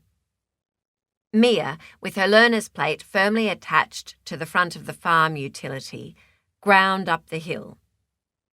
It had come to Billy's attention that Mia listened to Soretta more than she listened to her own mother, and when help had been offered with the driving lessons, Billy had jumped at the chance. The amusing part was that when Soretta took her, Mia had to drive the diesel farm vehicle because as far as Soretta was concerned, anyone could drive an automatic car. The truck pulled up beside the house, Soretta got out, and Mia jerked away into the shed. Soretta was scowling as she climbed the stairs. She nearly dropped the gearbox on the driveway. She'll be beating herself up all day. Billy schooled her face into a sympathetic look. "Sorry." She hadn't missed a beat all morning, and I think she gets nervous when she knows you're both looking. "I really appreciate you taking her," Billy said. "It's fine. Grandad taught me, and it wasn't so long ago that I don't remember how hard it is to drive the car, keep an eye on the road, and watch for roos all at once." Billy laughed. In her experience, it was the other cars you had to watch out for. "Have you driven in Sydney or Adelaide?" "No, never want to. Gives me claustrophobia with all those people. I did some competitive hockey before I left boarding school, so I've been to most of the capital cities with the team." Billy was impressed. "Must have been some team." "Country school girls." Billy clapped. "You're my hero. I always wanted to be good at hockey." Soretta cocked an eyebrow. Says the doctor, who still managed to raise a daughter single-handedly. "Nothing wrong with a bit of mutual appreciation," Lorna agreed. They both turned to Lorna, and Soretta said, "You're no slouch, riding 10 kilometres on a horse to deliver a baby." Soretta grinned at Lorna, and Billy felt her chest tighten with emotion at the genuine warmth for this elderly lady. They were so blessed with the growing sense of family, which had only increased since Lorna's arrival. It was almost too good for something that couldn't last forever. Chapter 11. A week later, Billy thought again about Lorna's observations, especially on a day when Morgan had been behaving in a particularly unusual manner. It had all started when she'd mentioned that Soretta had taken Mia out of school a day early to drive the long distance to a riding gymkhana and was staying away for 2 nights. And she'd added that Lorna was having tea with her son in town. She'd watched him slap Rex on the back when he'd offered to drive Daphne out to Barbara Tompkins's station to mind Gwyn, while Barbara and her husband had rushed off to visit a terminal relative. He'd been joking with everyone and complimenting them on their work, so much so she'd felt like asking where the real Morgan was and what had he done with him. Then, at the end of the day, he'd walked companionably out with her to her car and stopped beside her as she prepared to put the keys in the lock. "Would you like to come to my place for dinner? You said you'd be alone at the station tonight." No planning, on her side anyway. Now, this offer. That persistent ember of attraction she'd had simmering underneath her professional exterior flickered into life again, no doubt buttered up by the congenial man today. But he was her boss. One didn't socialise with the boss. Not a good idea. Thank you, that's kind of you, but I'll be fine." Morgan laughed. "I wasn't being kind." She turned to look at him, and he was waiting patiently. Very patiently for him, and she could feel the difference in the air between them. Suddenly, she was back to being Alice in Wonderland, and Morgan looking big and sexy, right there on the footpath beside her. "I was asking you to dinner, but you don't have to come if you don't want to." He shrugged a little self-consciously, and he had her. Right then. Morgan, self-conscious. "I've been angling towards it all day." Was that why he'd been strange? The idea made her want to fan her face. "Oh, always happy for someone else to cook. Sure. Thank you." He laughed again, and now that she really looked at him, he did seem suddenly very relaxed and happy. "Wow, I'm flattered you'll at least eat my food." She played back what she'd said and laughed herself. "Don't want you to get a big head." "Not much hope of that with you around," he said cryptically. Because he lived within 5 minutes of work, she didn't have much time to think before Morgan was holding his front door open for her. Billy wasn't quite sure how she'd arrived at this moment. His home, the top floor of an office building, with views to the craggy silver ridge above them, was right in front of her, and there was nothing else she could do but go in. After work. Alone with Morgan. So she went in, and he followed her, closing the door behind them. His voice startled her out of her tumbling thoughts. "Can I get you a drink?" She jumped. "I have to drive home later." "Then a soft drink." He crossed the room, opened a small bar fridge, and removed a can of lemon squash, without asking her more. He then popped the lid and poured it into a glass. "Here." She took the glass and shivered as his fingers brushed over hers, felt the heat in her cheeks, and looked away in embarrassment. Damn, she must be coming down with a virus. Man flu. "I won't be long." His drawl promised more in her ears than he probably intended as he walked away. In the last few weeks, she'd stopped hearing the undercurrents, the subtle sexiness. But this afternoon, it was as if every word was draped in He-Man suggestiveness. Was he playing a game? Or was she being fanciful? She took a cooling sip of her drink, casting her eye over the room. Probably the latter. Morgan wasn't the type to play games. She hoped.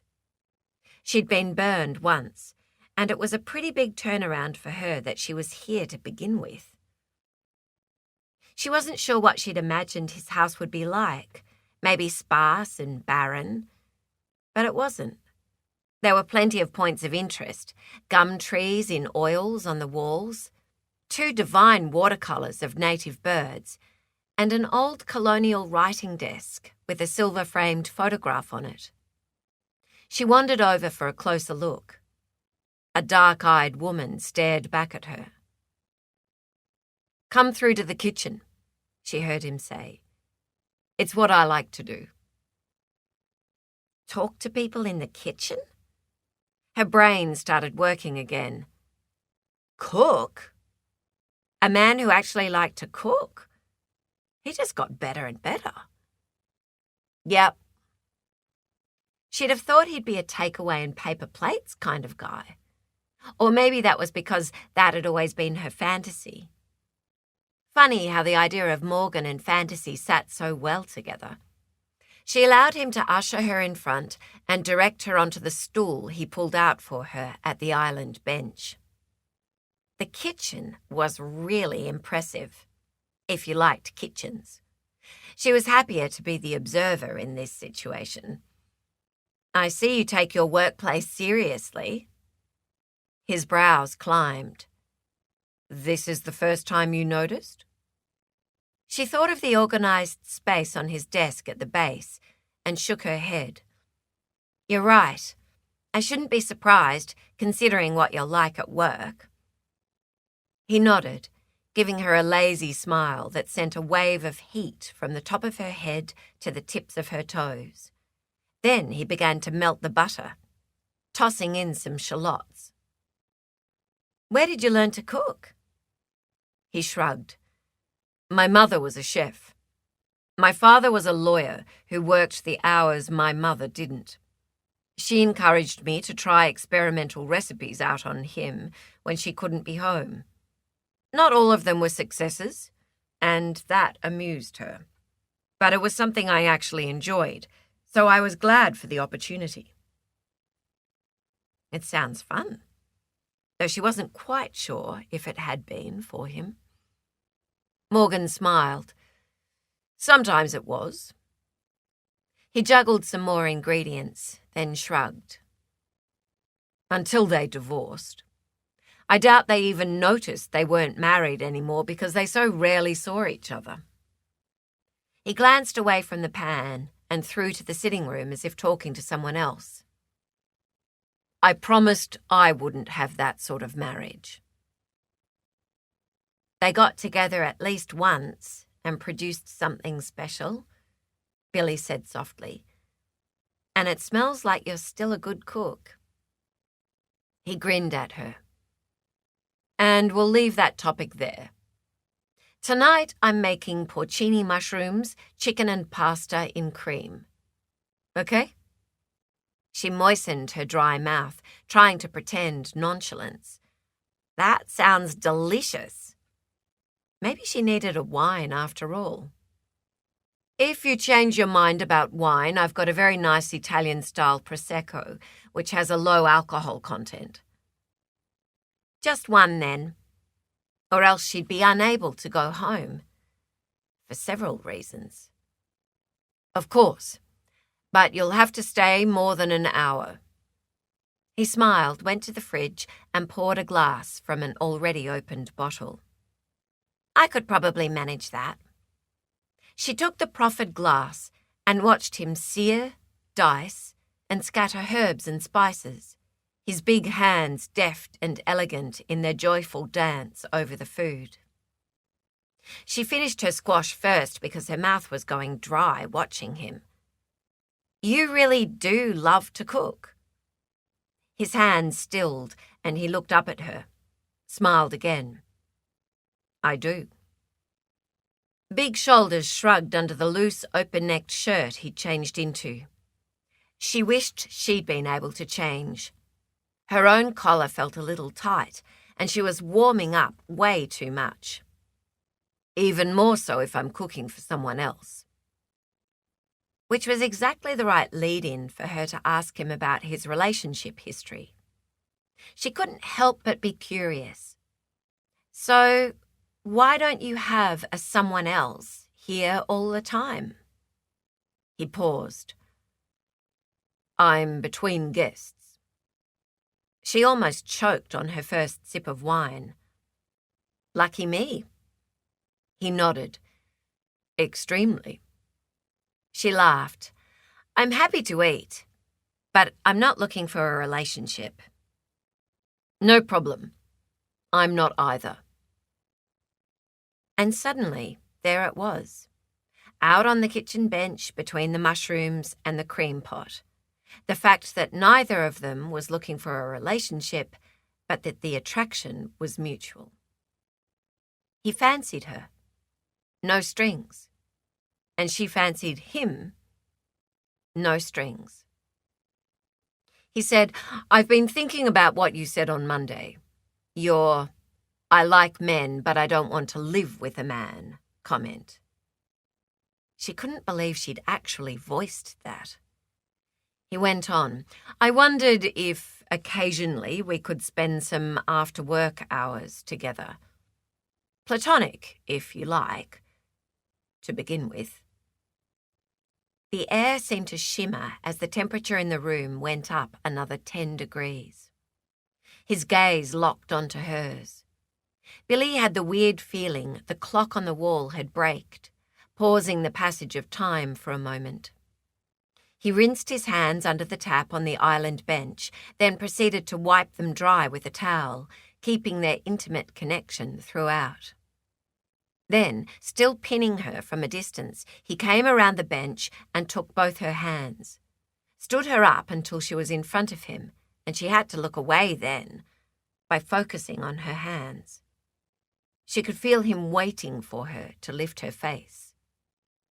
Eventually, she did.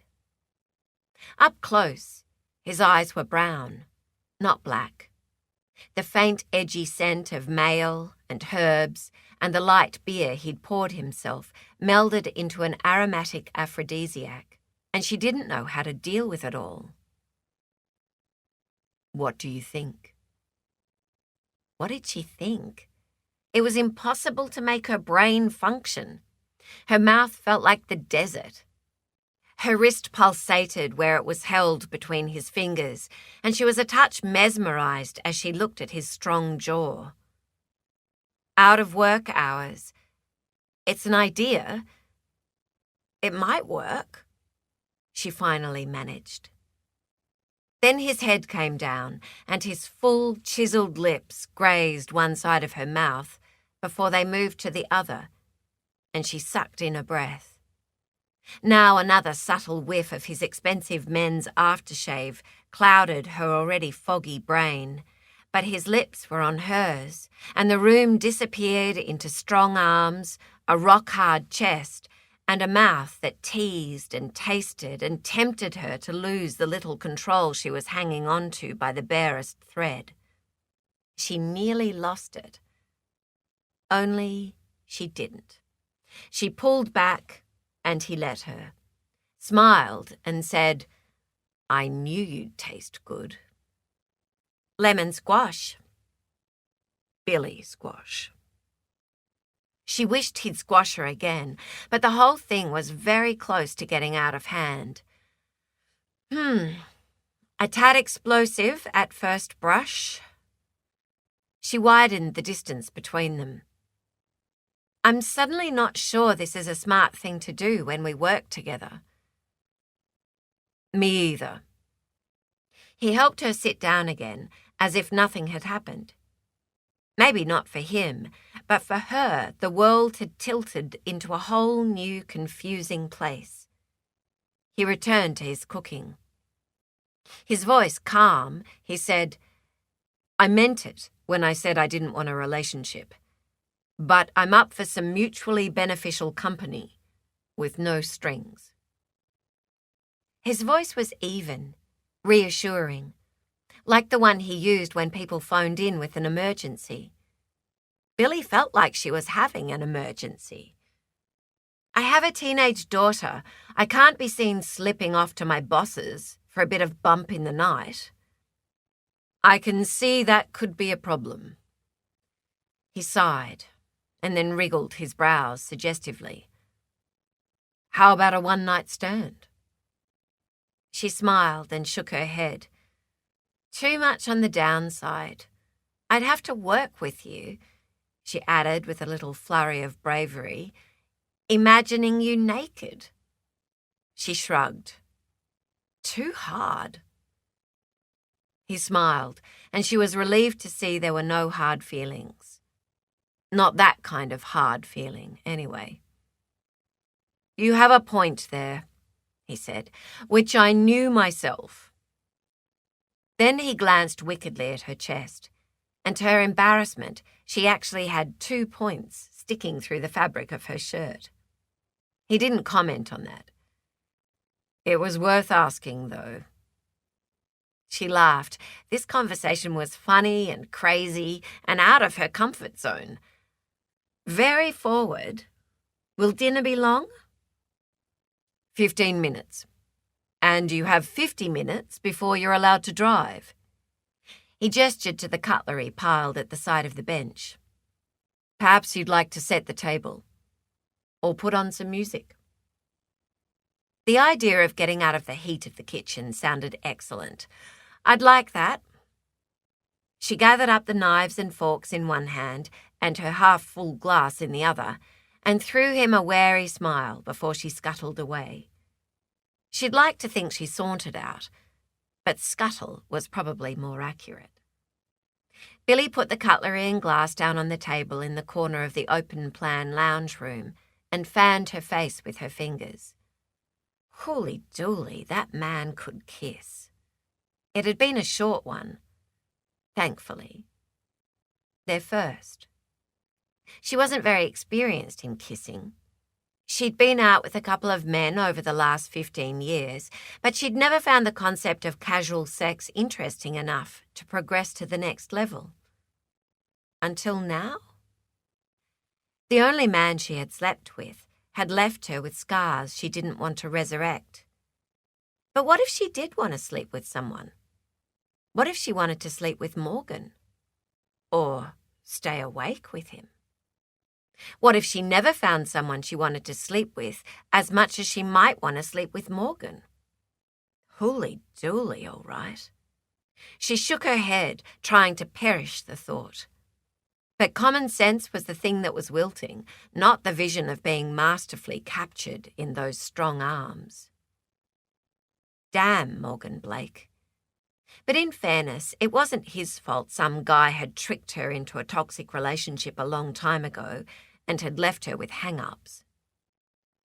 Then her gaze was caught by a small black spider crouched in the corner of the room, like an omen. She shivered. On his bad days, Mia's father had been like that. Crouched, waiting. He'd stalked her when she'd tried to get away. She was still staring at the small black house spider when Morgan came back into the room, and vaguely she heard him put down the dishes. Then she felt him come over to her and stand close to investigate what she was looking at. Decisively, he picked up a newspaper and thwacked the intruder, making her jump in surprise. Then he casually pulled a tissue from a box and squashed the dead body into it, crushed it in his hand. Arachnophobia? Something like that. I usually just put them outside, but I don't like the black ones that look like crabs. She shivered. Me either. He dropped a kiss on her forehead. Sit. He gestured with the hand that held the tissue. I'll be back in a sec. Billy blinked. She was being stupid, but she had the horrible feeling that the night was ruined. They never quite got the rapport going well after that, though the dinner was amazing. And as soon as the hour was up after her half glass of wine, Billy went home. On Monday, when Billy went into work, it wasn't as awkward as she'd thought it would be. Thanks for dinner on Friday, she said to Morgan. His eyes were kind. No problem. I enjoyed it. Her cheeks heated. Thanks for lying. He shook his head. I'd like to try again another night. She wasn't sure she could survive another attempt. I know what you'd like to try. He gave her a long, slow smile that made the tips of her ears warm. Only if it suits you too. Maybe if the stars align again. She met his eyes determinedly. She was a grown-up, and she was tempted. I have commitments. I see that, he said. And my boss works me very hard, she added, tongue in cheek, as he should. Apparently she'd crossed the line because he changed into that very person. I have meetings for most of the day, so you're in charge. Michael and Hector will be back soon, so they're your main team. You right with that? Of course. He narrowed his eyes as he looked at her. Text me if you have problems and I'll get back to you. I don't have problems. I have moments of unusual interest. Good to hear. But if you need help, text me. By the end of the day, Billy was feeling good about her ability to manage the control room in Morgan's absence. She hadn't needed to text him. He'd seemed impressed when he'd returned, and she felt as if she was beginning to grasp most of the intricacies of the job. She loved all of it as much as she'd thought she would.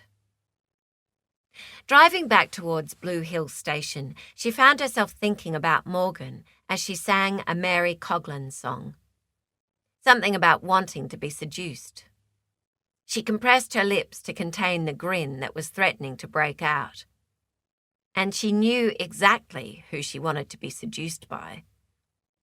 Lucky she wouldn't have the chance to act on that, because the whole sleeping with the boss thing was a very dumb idea. She should be thinking about her daughter, who'd been away. She turned into the driveway, and as she rattled up the drive, she was looking forward to seeing Mia and hearing about how she'd gone with Soretta on their weekend stay in the gooseneck of the horse float. Billy still couldn't believe how easily Mia had attached herself to the other girl's brusque and barely tolerant friendship. Not that Soretta was mean, just so busy and bossy with her workload that Mia had to learn on the trot, or be corrected without kid gloves. When she entered the house, the aroma of a delicious slow roast prickled her nose. God bless Lorna, who must have put it on because Daphne was away. Living with Daphne, Soretta, and Lorna was like a utopian fantasy. Her daughter stood up and crossed to hug her to welcome her home, and her world was complete.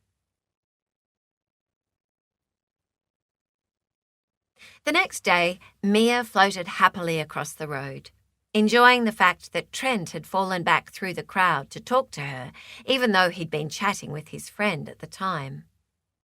It was 9 a.m, and another group of high school children flowed off a bus and followed them across a pedestrian crossing in front of a waiting line of cars. They were laughing and carrying towels to the local swimming pool, and judging by the 4 main colours, anyone could have guessed that it was a school swimming carnival.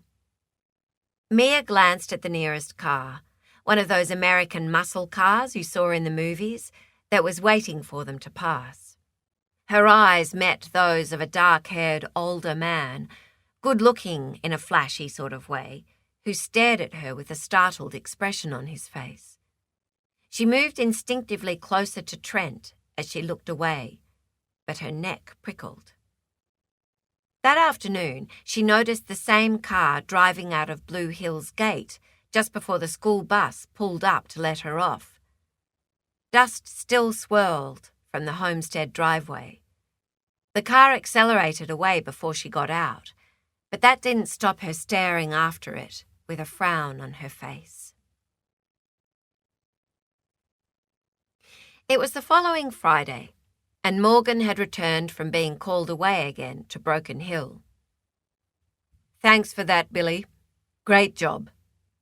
Morgan took back the pager from her, and Billy ignored the ridiculous thrill such minor praise gave her. It was beginning to feel like hormone flushes when he approved her work. "No problem." She avoided catching his eye and moved towards the door. "I'll head home then. Lorna's had Mia under her feet all day. Too many pupil-free days around here." "Got a minute?" She stopped and turned around to face him again. "Of course. Did you want me for something?" She saw him smile at that, and she felt her face heat. What was with that? She was far too old for this sort of embarrassment, but the way she'd run away last time came back to haunt her.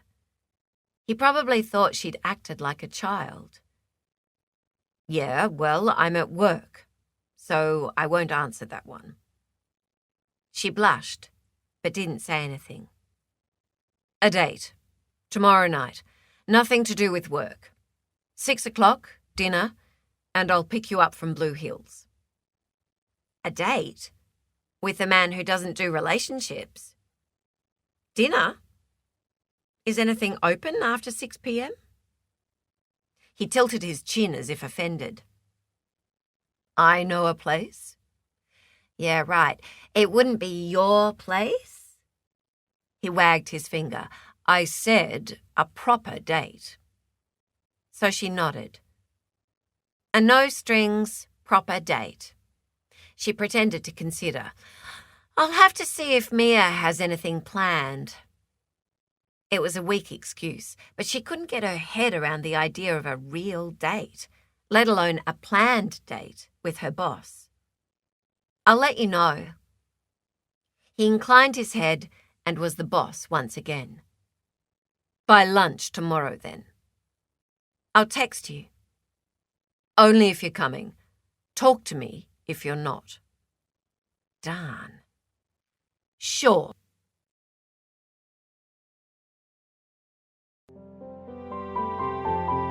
This is the end of CD 5. The book continues on CD 6.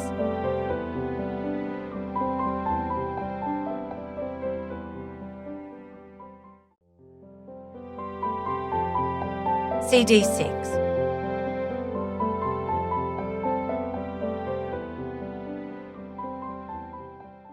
Chapter 12.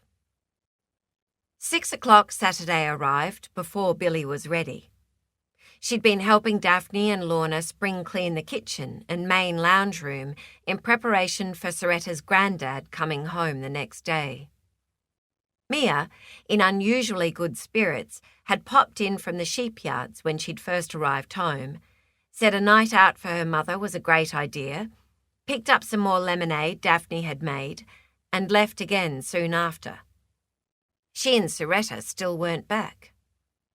Billy suspected her daughter enjoyed driving to and fro on the quad bike, and stifled her misgivings. She consoled herself that Mia was too scared of Soretta's wrath to risk an accident on the farm equipment. Hopefully, Mia kept that fear at the front of her mind as she puttered around. And Mia's last maths exam results had been her best yet. It seemed Lorna had been swatting with her. This place just kept getting better and better.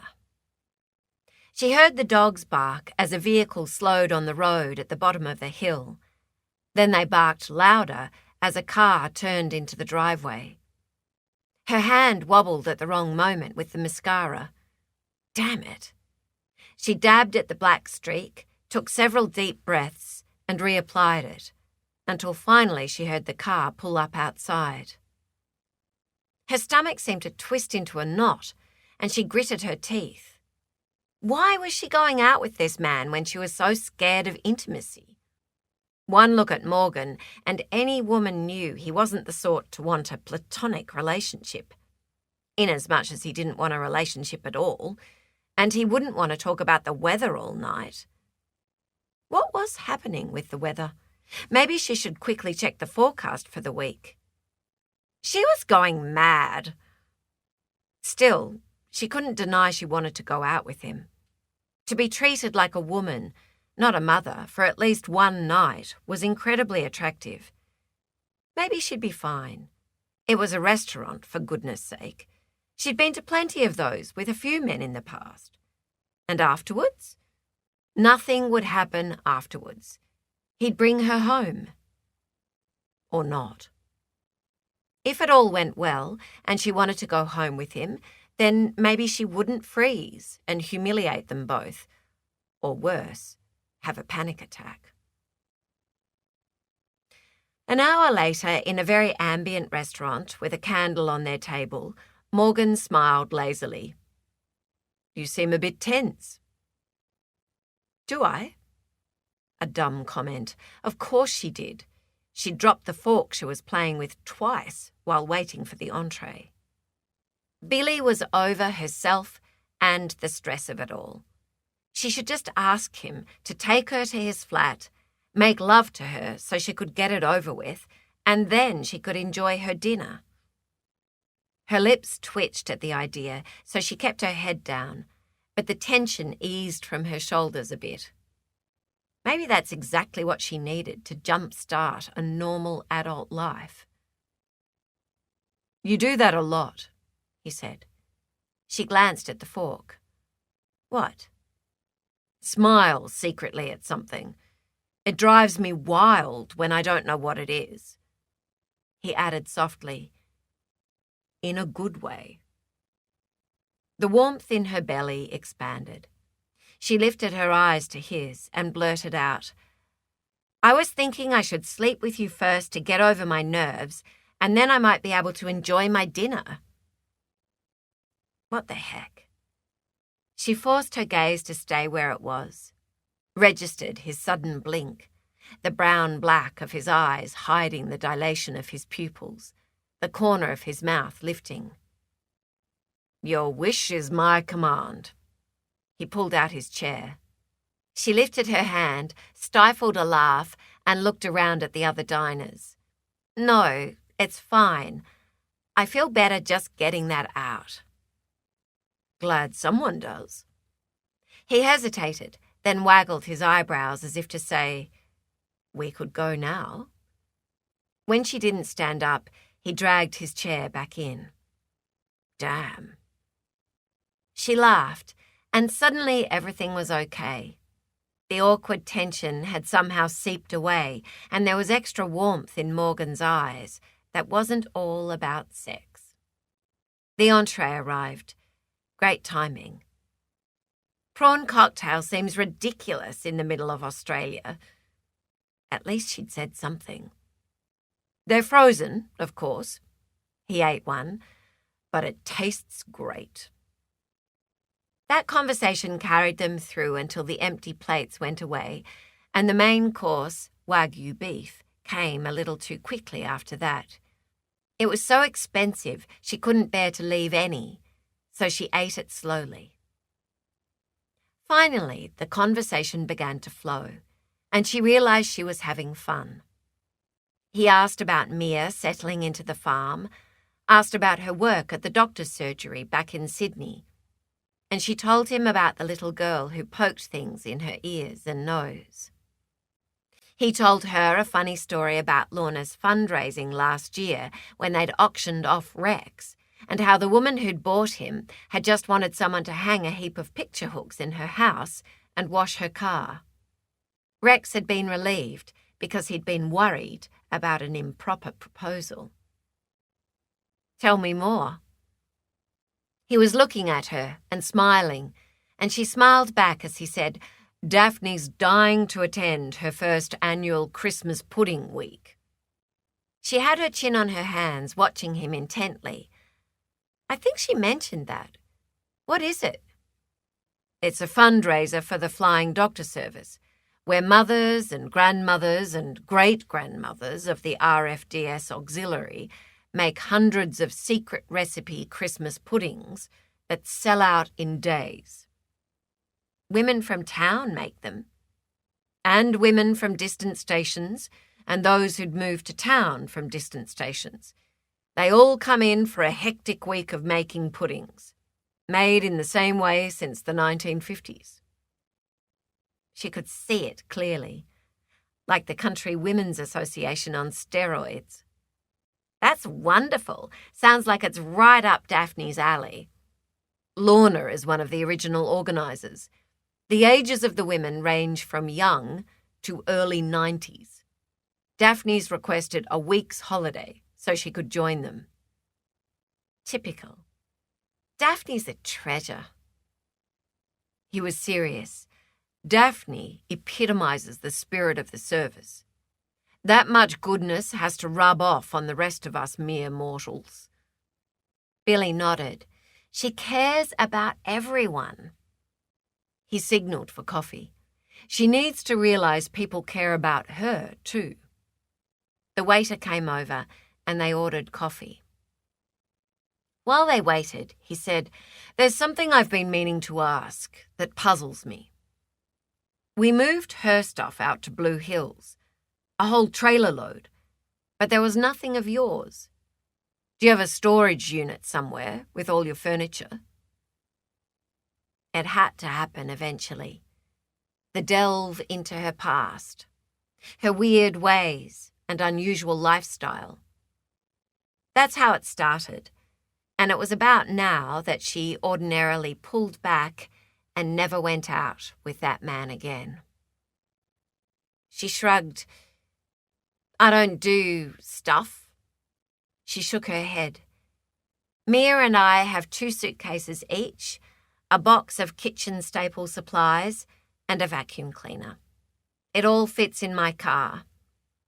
I've always rented a furnished flat or apartment. No upkeep, like a house. No removalist when you go. She saw his brows draw together as he thought about that. Well, let him think. It suited her. He'd sat back to watch her. You moved that often? She shrugged. Sometimes places didn't work out. He'd read her resume, so he would have seen how many short-term appointments there were. But she'd explained it away as gathering different experiences for the future. She'd been assembling skills instead of possessions. Experience that would help her with this job. So you never want to buy knickknacks? Say a painting or a vase or something to cherish in your home? Maybe one day. But up until now, I wanted to be able to move easily, learn something new, and that's worked for us. Mia can buy what she likes as long as she's happy to give it away when we move. I always donate a load of odd bits and pieces to the local Vinnies. She'll probably be a hoarder when she gets her own house, just for the fun of it.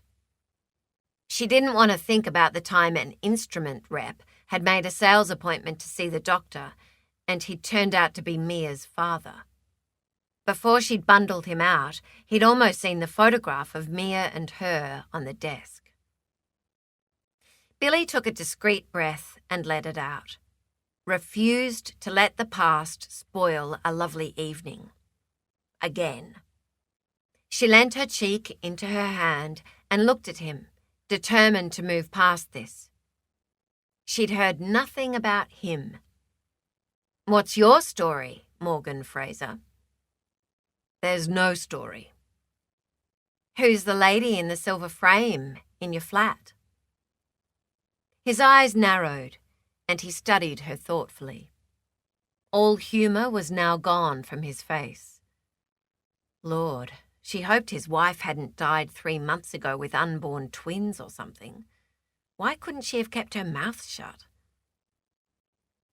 The woman I was going to spend my life with. I leave her there to remind me to stay focused. She nearly asked if she was dead, but she somehow managed to stop herself at the last second. She's beautiful. She left me standing in the church. Not one of my happiest moments. That was just horrible. Did you get to speak to her before? Nope. He said it flatly, as if he'd drained as much emotion out of it as he could. I found out why later, but it was stuff she should have told me earlier. Would you like to comfort me? Maybe give me a hug? What? Here? She gestured dramatically to the other diners. Do you think they'd mind? She saw his shoulders relax now that he'd put it out there. He gave a little shake of his head, and his mouth formed a tiny smile. I wasn't going to do this again, you know. She tilted her head. You hug women in restaurants all the time? No. Then you're not going to do what again? Build rapport. Become intrigued. He sat forward, his face almost touching hers, as she also moved close to hear. He whispered, I was thinking maybe we could just have sex. He eased back, and she did the same. But the buzzing had started in her stomach, and she couldn't keep the smile off her face. In a more normal voice, he said, But now I'm thinking you're right. In what way? He'd sat well back in his chair now, physically creating distance between them. I'm beginning to think this is a bad idea. Damn. No problem. I quite understand. I'll take you home. Double damn.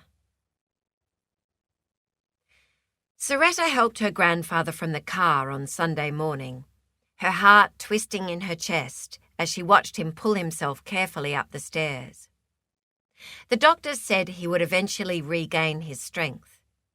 His abdominal wounds had been extensive, infected post-surgery, and they were going to be slow to heal. But at least he was alive. There had been a tiny gift of rain 3 nights ago, so there was a film of greenish tinge to the ground cover for the first time in months, as if welcoming him home with a promise. Soretta lifted her head. It was a promise. Everything would be fine. It had to be. The others had gone into town for a Sunday market day, but Soretta suspected they'd planned to give her a chance to ease her grandfather back into his home without them there. She was finding that these new women in her life were incredibly thoughtful. She followed him inside with his bag in her hand, thinking a cup of tea in the kitchen would be nice. But he bypassed the homey kitchen and headed straight down the polished floorboard hall to his room, head lowered. Soretta wondered how much the drive, in fact, the whole debilitating experience, had taken out of him. 2 months was a long time to be in hospital. That room there is Daphne's, Lorna next to her. On the other side, Billy and then Mia. They seem very happy here. Lachlan paused. He'd been kept up to date with the comings and goings in his house, but he barely glanced at the open doors. Though he did pause and look at his granddaughter, and his face softened. "You've done well. Can't say it won't be strange, though, seeing other women in your grandmother's house." Gran would have loved them all. I love them all. And suddenly she realized that she did. In such a short time, those women had become a part of her life. Even the annoying Mia, who wasn't so annoying anymore. And the rent money had stopped the downhill slope of creeping debt, and the feminine company had lifted her spirits so much her feet no longer felt like lead as she completed her daily tasks. Her grandfather straightened, winced, and then his old smile drew the corners of his mouth up. "I'm pleased, then. You're a good girl. The house looks good. The whole place looks good. I'll be able to help soon." "I know you will, but in the meantime, get over the trip out here. The others will be home soon, and the place will get noisier." Lachlan nodded. "Hospitals are noisy too," he said, and started walking again until he made the length of the corridor and his own room. "I'll have a rest and meet them all later." "Okay." Soretta scooted past him and put his bag down on the lid of the long camphor wood chest at the bottom of his bed. She checked to make sure everything was perfect, and then looked back at the face she'd thought she'd never see here again. "It's good to have you home, Grandad." He kissed her brow tenderly. "I'm sorry." "What for?" "Making you hold the fort. Frightening you." He grimaced. "Missing your birthday. You didn't even have a cake." She shook her head, remembering, before smiling a bit tearily. "That's not true. Daphne brought me some cake and a candle the first night at the hospital." He grimaced again. "More I have to thank her for." "Daphne would hate it if you thanked her. Don't worry about anything for the moment." She said again, "It's good to have you home." She allowed herself the comfort of holding him close for a moment before straightening her shoulders and stepping away. Then she quietly closed the door and left him to rest. When the others came home that afternoon, they brought a couple of cooked chickens, gourmet bread rolls, lettuce and tomatoes, and homemade ice cream wrapped in layers of newspaper and pulled from the esky. While Lachlan was sorting himself to meet the boarders, they made a low-key spread on the veranda, pushing small tables together and arranging chairs. Soon there was plenty of finger food to enjoy in the shade and celebrate. Soretta thought it a brilliant idea. Whether it was avoiding the formality of them all sitting down at the table, or Billy and Daphne's ease at helping people relax, Lachlan's worried frown disappeared before the first roll was eaten. With Lorna sitting beside him and Soretta herself jumping up at his every want, he had to hold up his hand and ask them all to stop fussing. "I like the company. I like seeing my Soretta surrounded by women. Welcome." Soretta felt the tears prickle behind her eyes because she'd wanted him to be fine with this so badly. And so far, so good. The next Tuesday, Soretta made her way slowly back to the house on the quad bike, her eyes scanning the paddocks for fault in the fences or sickly animals. A part of her mind was still on her recent conversation with Klaus about the new man. Joseph Porter had started today and looked fine on his resume, overqualified but apparently desperate for work.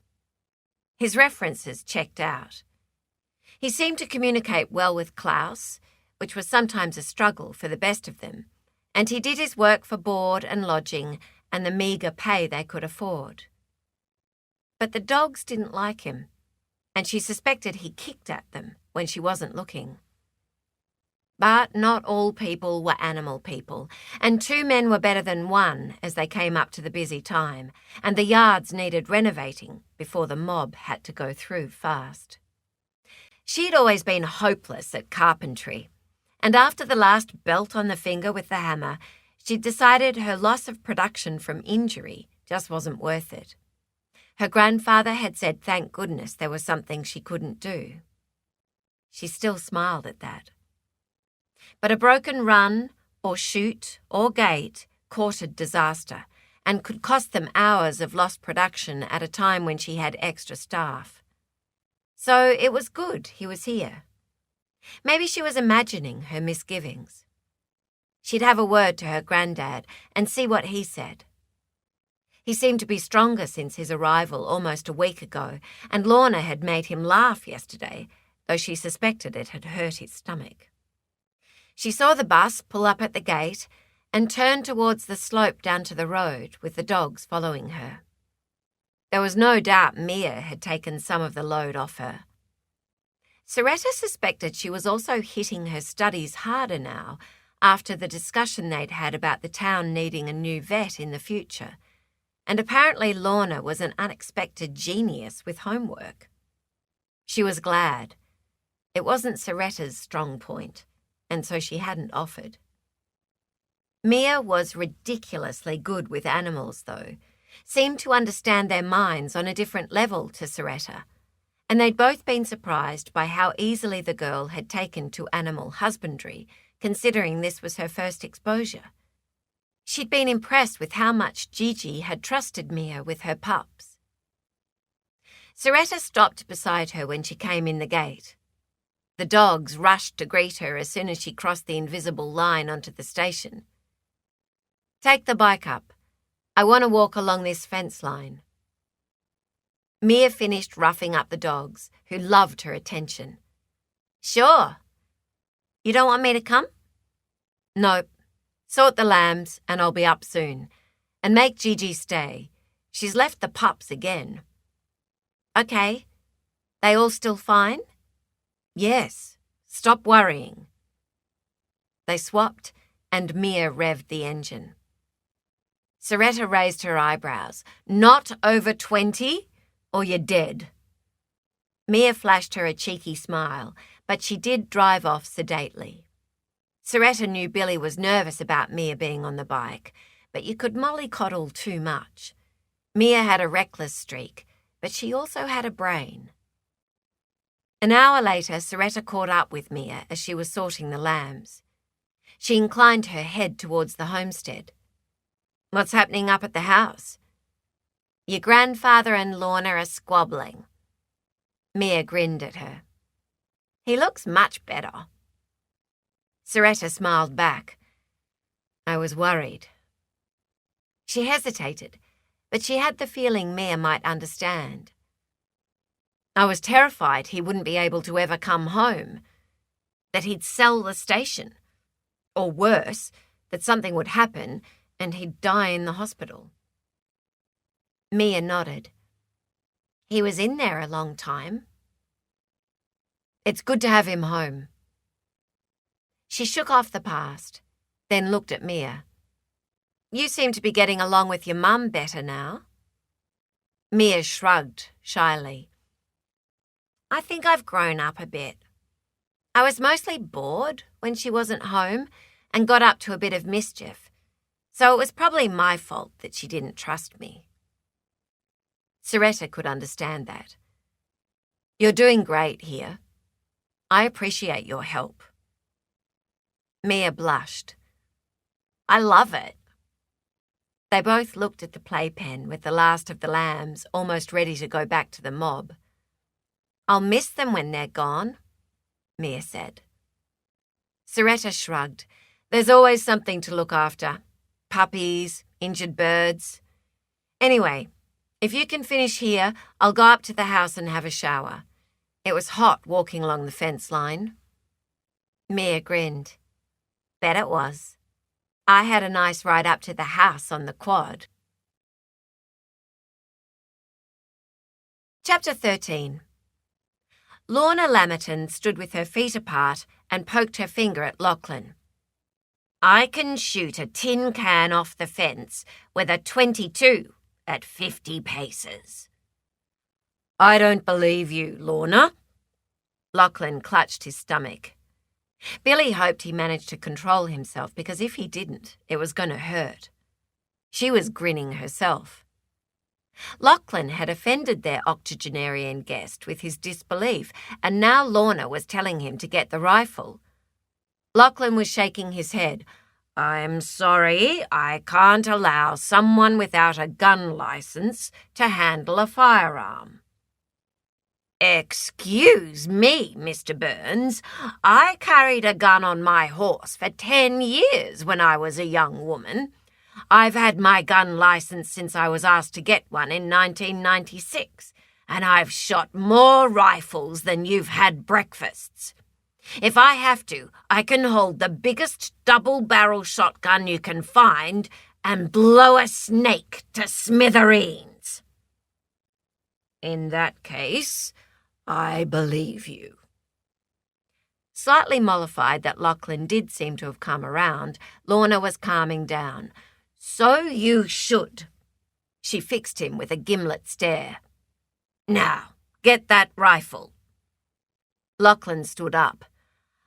"I know I shouldn't do this."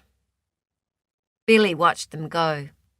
She wished she could share the moment with Daphne, who was late home today, because it would have had them both rolling around in stitches, and she was getting used to sharing her thoughts now. The little conversations about anything and everything. About the way you could put mustard in mayonnaise if you had to make a sauce, or the latest on a station family that highlighted a medical need, or a type of bird that flew over the homestead roof, and their friendly rivalry over identifying new ones. The really fun stuff was the quick eye contact when Mia or Lorna did something amusing, or the bond they shared over protecting Soretta from some of her massive workload when they could. For the first time ever, she had a good friend, almost a sister. Working and living with Daphne had made her consider other people and how she might possibly think of letting them into her life. It was a big shift from when she'd first arrived. She even toyed with the idea of letting Morgan in. Maybe stop the way the two of them were backing away like timid children from a game that might be dangerous. Maybe she needed to talk to Daphne about her relationship with Morgan, or her non-relationship with Morgan. She wanted to tell her how he hadn't kissed her goodnight after their first real date, how he'd escorted her home, and even though he'd come around to her side of the car when they arrived and held her door open, he hadn't followed her to the steps. He hadn't leaned in for a kiss. He'd just closed the door after her, and because she'd been waiting for him to make his move, she'd been surprised to hear him walking away. Who knew why? She didn't. She may as well get over it. But perhaps she should start looking at the idea of male companionship. Put some feelers out. Heaven forbid, maybe even consider an internet dating site. Did they have those in Mica Ridge? The idea didn't sit well, and Billy went back to her paper until Soretta returned to the house. When Soretta arrived, her grandfather and Lorna were still shooting tin cans off the orchard fence, and the discussion of .22 calibers over two .22 rifles drifted towards the house. Billy's feet were resting on the veranda rail as she flicked through the ads. Soretta watched the two in the distance. Apart from the subdued crack of the rifles, it's very peaceful here. Billy grinned. And your grandfather actually had to hold his stomach to laugh, but he's looking stronger every day, and the person he's enjoying the most seems to be Lorna. Then that's a good thing. She's taking him gold prospecting tomorrow. Apparently, her son dropped around the metal detectors she and her husband used to use when they went camping. Soretta glanced around to make sure Lorna was out of earshot. Her son had afternoon tea with us yesterday. When Lorna went into the kitchen, he was apologetic about Lorna being here, but I assured him we loved having her. Poor guy. His world has improved now the two women in his life have a bit of distance between them. He loves Lorna, but his wife was making life hell before Lorna left. Soretta grinned. Sometimes I can't quite imagine Lorna doing all the things I know she's done, and then at other times I think of course she would. I can't imagine anything fazing her. She thought about that. Except maybe feeling like a third wheel. So it's good she's here. She's pretty tough. I want to grow older like her. Speaking of growing older, Billy looked around for her daughter. Where's Mia?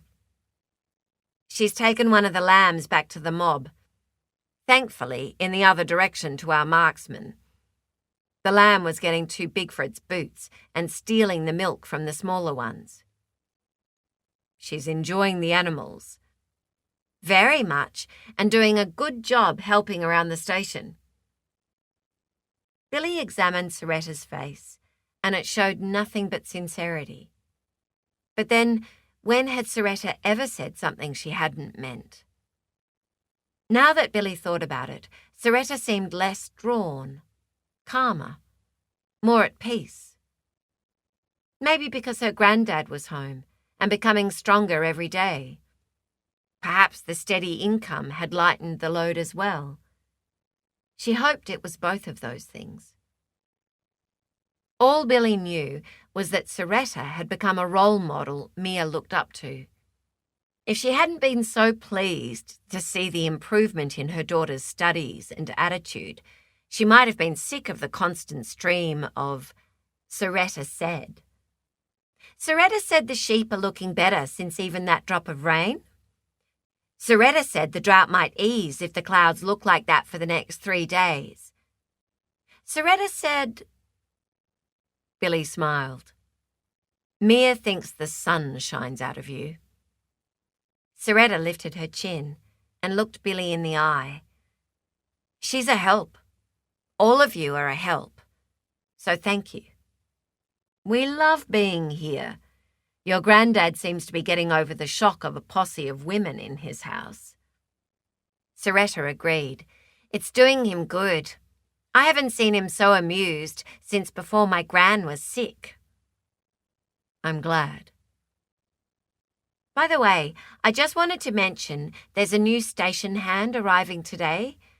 You might see his black car come and go. I doubt he'll come near the house, but his name is Joseph. Billy winced. She'd thought for a moment Soretta had been going to say Jock. She shook off the past because there was movement at the steps. She and Soretta looked up as the two gun-toting cowboys arrived back on the veranda looking very pleased with themselves. I hope you didn't do any damage to your wound with the jolting of that rifle, Soretta said to her grandfather. If Lorna can lean on a post, then I can too. So no harm done. And who won? The shooters looked at each other. We were evenly matched, Lorna said primly as she handed her weapon back to Lachlan to return to the gun safe. He took it and waggled his head at her. Come on, I'll show you where the key is. Now I know I can trust you. There's a nice little 410 shotgun I use for snakes around the house. Soretta doesn't like guns, and there are some shells there with rock salt that I use for scaring birds. 2 days later, Mia was over at the sheep pen, checking how Tucker the sheep was settling down. Afternoon. The man had appeared to her left out of the setting sun as Mia had been crouched down watching the sheep nose his way around the mob. She nearly lost her balance, so she straightened awkwardly to stand as he approached. He was an older man, very good-looking in an old movie-star way, with dark hair like hers. He had sunglasses on, which seemed odd, as she was used to Klaus and Lachlan not wearing them under their hats. She had the feeling she'd seen him somewhere before. Then she remembered the crossing and the car, the same one she'd seen leaving the station yesterday. Must be the new man Soretta had told her about. She said, "Hello, where'd you come from?" He pointed towards the bunkhouse. Klaus asked me to check the gate was shut for this paddock because he could see the movement of the mob.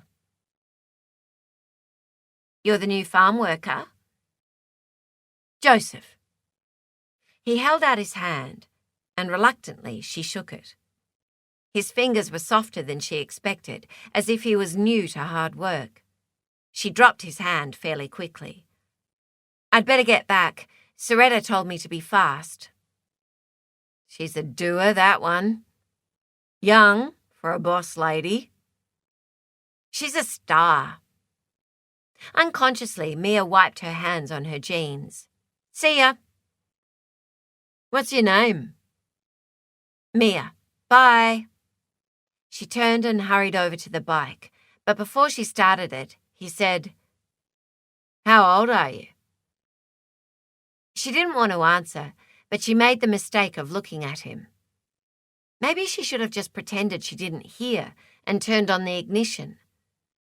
But birthdays were hard not to mention, even to people who made you feel uncomfortable. 17 next month. He smiled at her, and she smiled back awkwardly. He looked as though she'd done something to please him, which was really odd. She started the quad, gave a wave without looking at him, and drove away.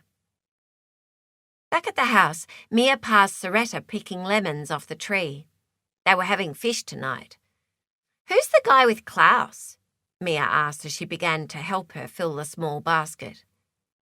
Joseph Porter, casual farmhand. There's something familiar about him. Not to me. I've never seen him around before. Apparently he came across from South Australia looking for work. Where'd you see him?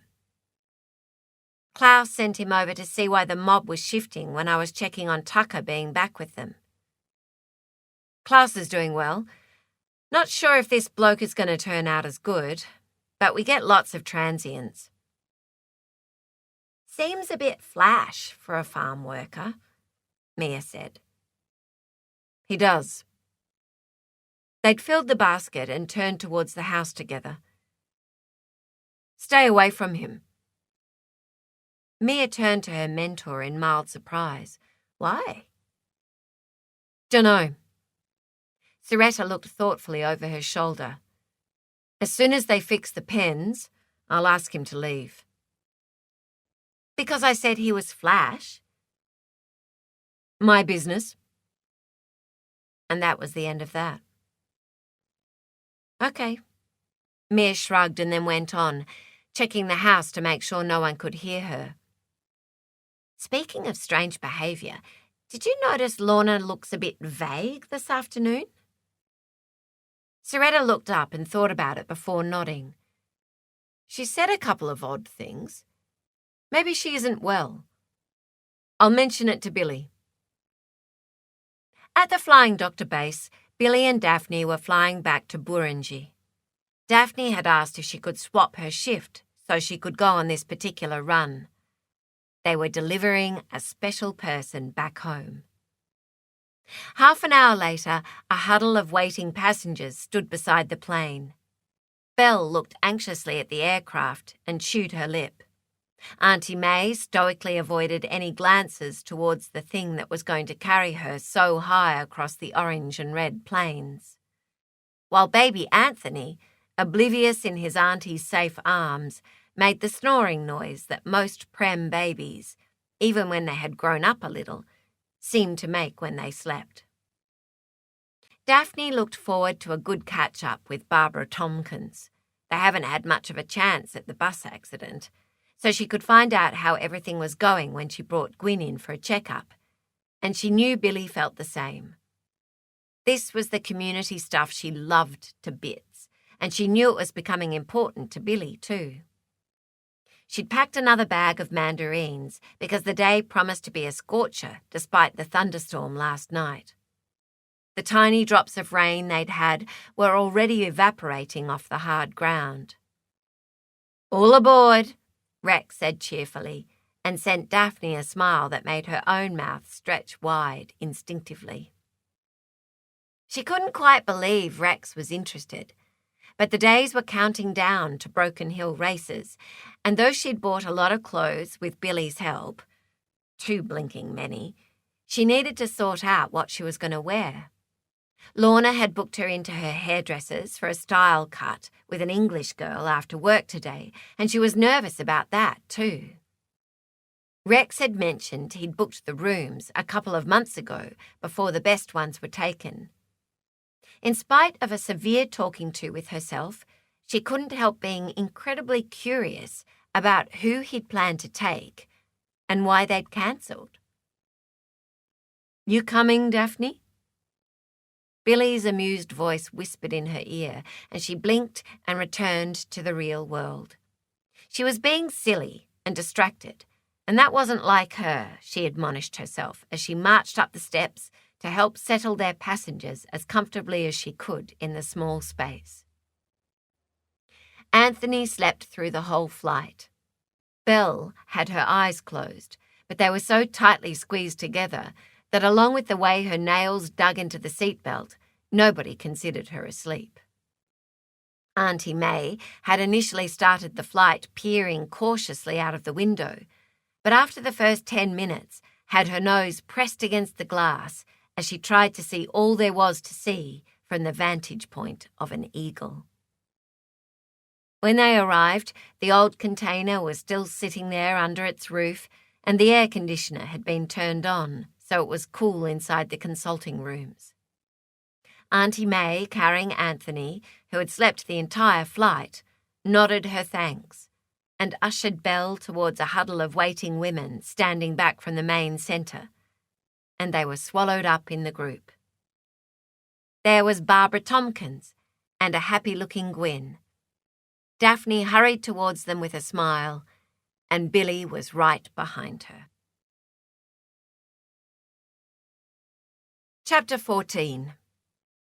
The next morning, Lorna woke to golden rays of sunlight peeping through the curtains and stared at the ceiling, Her eyes blinked fuzzily, only to stiffen in alarm moments later. Was that a bat up there in the corner? The light shifted and twisted into another bizarre shape, this time a rat, and she moaned, and then it too disappeared. She backed up against the bedhead, clutching the sheet to her thin chest. She stared at the painted, pressed metal of the ceiling and saw a pattern she didn't recognize. In fact, she didn't recognize the room. A cold trickle of fear slid down her neck, and she glanced quickly to the left and the right. She was alone. She didn't understand. The first big rays of sun came into the room, and that wasn't right either. Her hand rose and clutched at her throat, and her heart felt like a landed fish flopping in her chest. Nothing looked right. Not the ceiling, not the curtain-framed window, not the cast-iron bed she was lying in. She could hear voices outside her bedroom door, murmuring words she couldn't distinguish, but they struck cold daggers of terror deep into her chest. Who were they? Where was she? She desperately needed to go to the toilet, but she didn't know where it was, or even if the people who were outside would let her leave this strange room to find it. The ball of fear rose up from her stomach, choking her, and she shivered in the warm air while she frantically searched the room for Wallace. Then she caught sight of his watch, the one she'd worn since he'd died.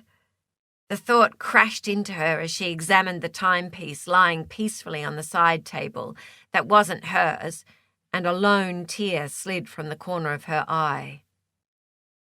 Slowly, very slowly, most of it came back. Blue Hill Station, Daphne, Soretta and Lachlan, Billy and Mia. She'd lived here for a month. How could she forget? Then an even more frightening thought seeped insidiously into her suddenly freezing bones. Is that how it had started for dear Wallace? Maybe her daughter-in-law was right and she was going mad.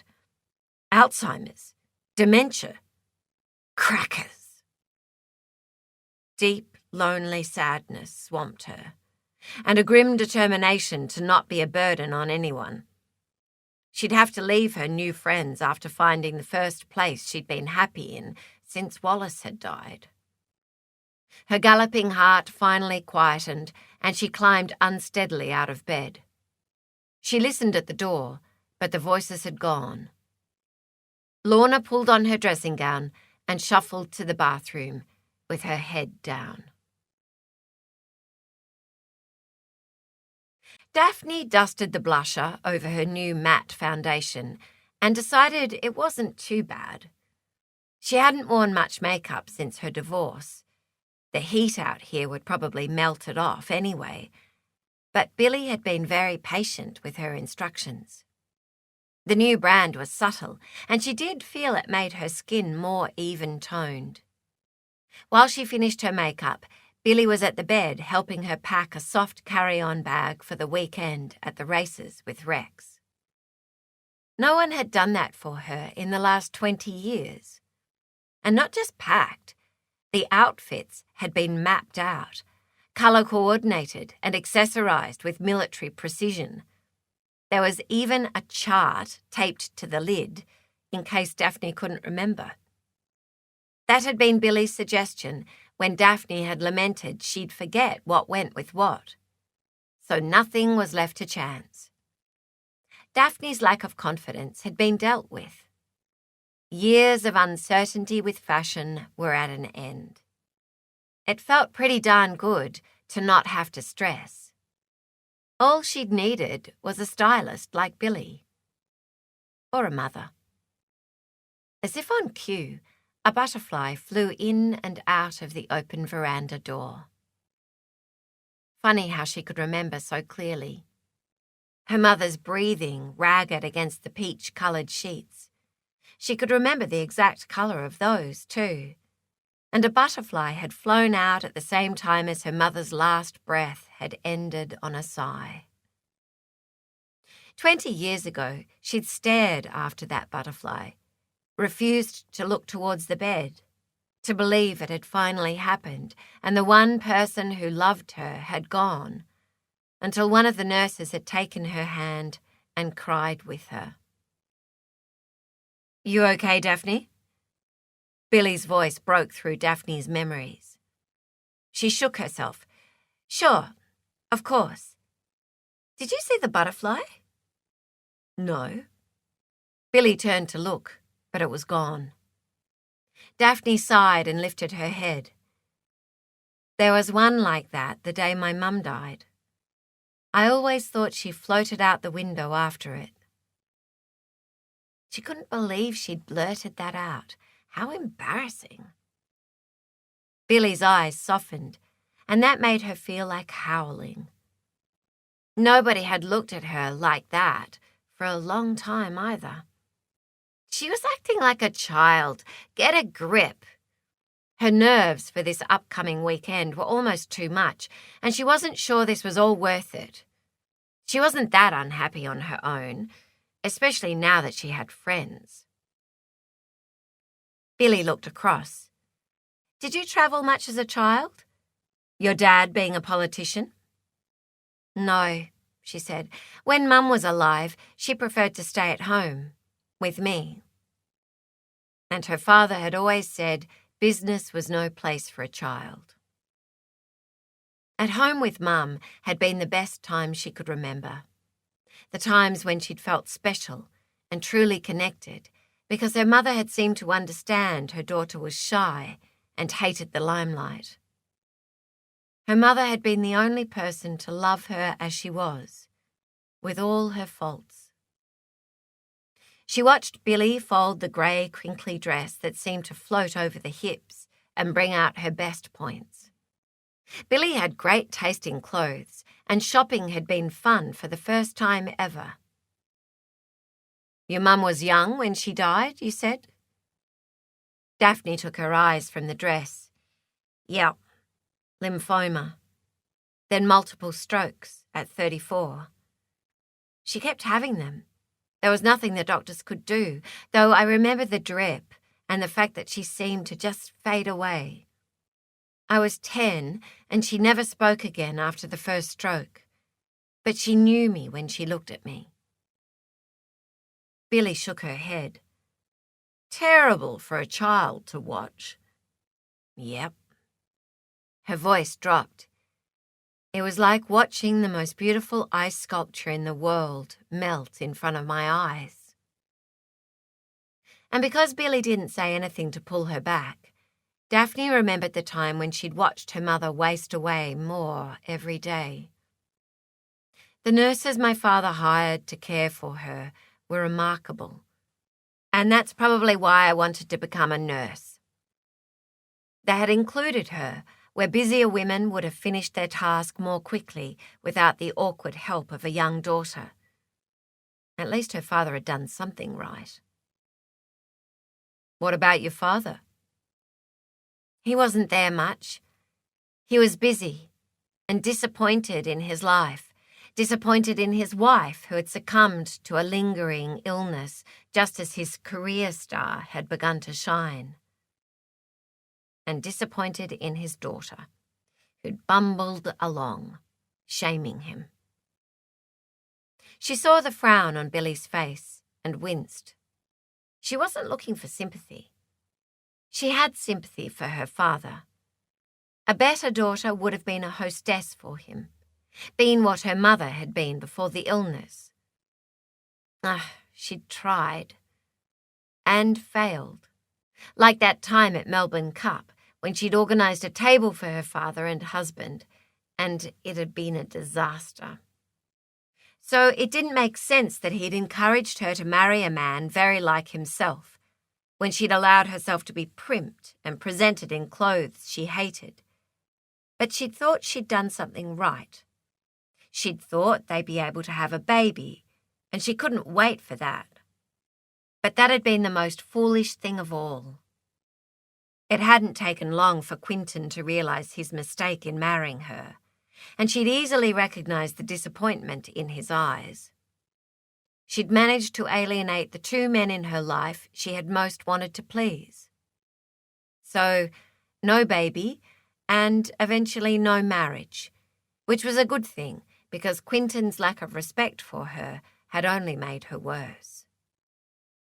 When he'd left, she'd done something crazy, taking herself to uni and becoming a registered nurse, and in doing so, had found a strength she didn't know she possessed. After reading a memoir of someone very much like Lorna must have been, she'd decided the flying doctor service was where she wanted to be. And she'd never looked back. She straightened her shoulders and tried to drop the guilt. She bet Quinton hadn't given her another thought. Why hadn't that penny dropped before? I was stupid and married a man my father suggested. Stupid. There was no judgment in Billy's voice. Sometimes we make poor choices. Then we have to get out. You're a widow, aren't you? That's a story for another time, Billy said, as she folded the new soft nightgown. Billy looked sad. Daphne frowned and forced her mind back to clothes. Forced her mind back to happy things. Things that made her smile. Things that made Billy smile. It was a lovely nightgown. Extravagant. It was the result of her being urged on by Billy to splash out on herself for a change. And she had with a vengeance. The soft collar was still fairly high-necked with ribbons and made her feel feminine. The nicest thing about that little outfit was she felt like she belonged in it. She wasn't trying to climb into something that made her feel awkward. Woohoo! Billy swung a bra around on her finger. I do love the frillies. Billy looked happy again as the subject shifted, and Daphne watched the bundle of underwear settle into the case. The panties were incredibly soft and lacy with a matching bra, and although they were admittedly waist-high and comfortable, they were also so pretty. The result of more pushing from Billy to buy. It had been fun, and there were things she really liked. Her mood lifted. Not that I'm showing them to anyone. Billy raised her eyebrows suggestively. You never know. Rex might be more of a devil than you expect. Daphne laughed. 2 rooms. But it's a nice thought. They both looked at the no-crush, pale pink silk racing dress with the heart-shaped lace insert and shared a conspiratorial glance. You'll knock his socks off. Hope so. Imagine if he did fancy her in that. It was designed to fall from her breasts, not squash them, and it floated over her waist and then stopped at her knees to show off her legs. Billy was right. She did have nice legs. Short but shapely. And Billy had dragged her for a pedicure and to the spray tan salon, where she'd almost died standing in front of that girl with only a paper bra and bikini on. But for the first time in her life, she was proud of her legs and feet and the medium heels that were actually comfortable and gave her more height. She watched Billy close the lid of the case. She couldn't believe everything was in there and it wouldn't crush. Even the grey and pink fascinator that matched the dress was crush-resistant. Billy must have read her mind. The hat makes the outfit. It matches everything. It looks great. She'd try to wear it. What time is Rex picking you up? In an hour. Then you better get dressed. Billy watched them drive away with a contented feeling. They'd call that a dirty weekend in my day, Lorna observed with a strained twinkle in her faded blue eyes as she waved. I hope so. Billy carried the teapot and put it on the wicker table, and Lorna followed with the milk jug. Lorna was quiet this morning. In fact, Lorna didn't look herself at all, and Soretta had mentioned she thought Lorna was not on her game. Billy tried to cheer her up.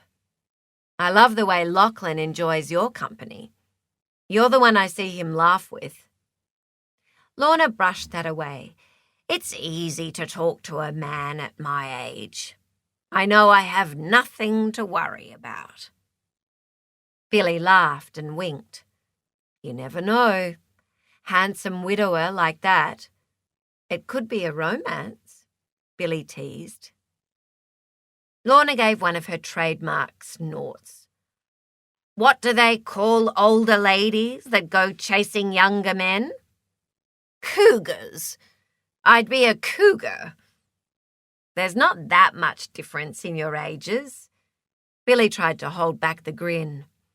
She couldn't think of anyone less like a cougar than Lorna, and it was good to see the older lady had brightened slightly. "You're a card. You know we love having you here." "All things come to an end. I won't be here forever." "Well, you can't possibly leave until you're sick of us. We won't have it." "We'll see," said Lorna. "It looks very dry." She changed the subject and pointed out the dryness of the paddock. Billy accepted the diversion and took it all in. Despite the dusty barrenness, she enjoyed the vista of grey-green saltbush over red and orange rocks, the occasional glint of mica catching the sunlight. Once again she marvelled that cattle and sheep could find sustenance in such an arid landscape, and remembered school excursions in her youth out to the old mines and stations that ringed the town. She looked down at the tablecloth Lorna insisted they put down at morning tea time. Soretta's grandmother's china shone and clinked. It was all so homey, Billy thought. Morning tea on the veranda for anyone present around 10 had become an institution, like the evening drinks.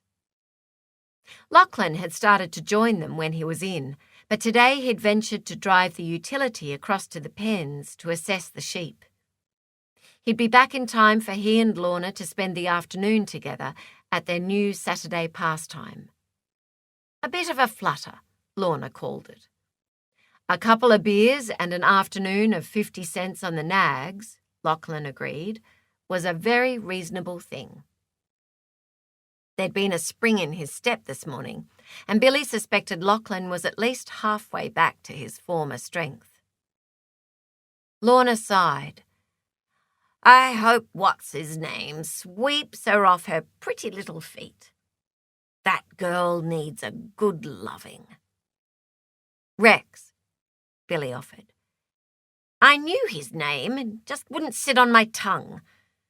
Nothing will today."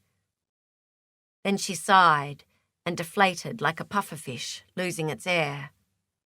Her shoulders sagged and her hands came down to rest despondently in her lap.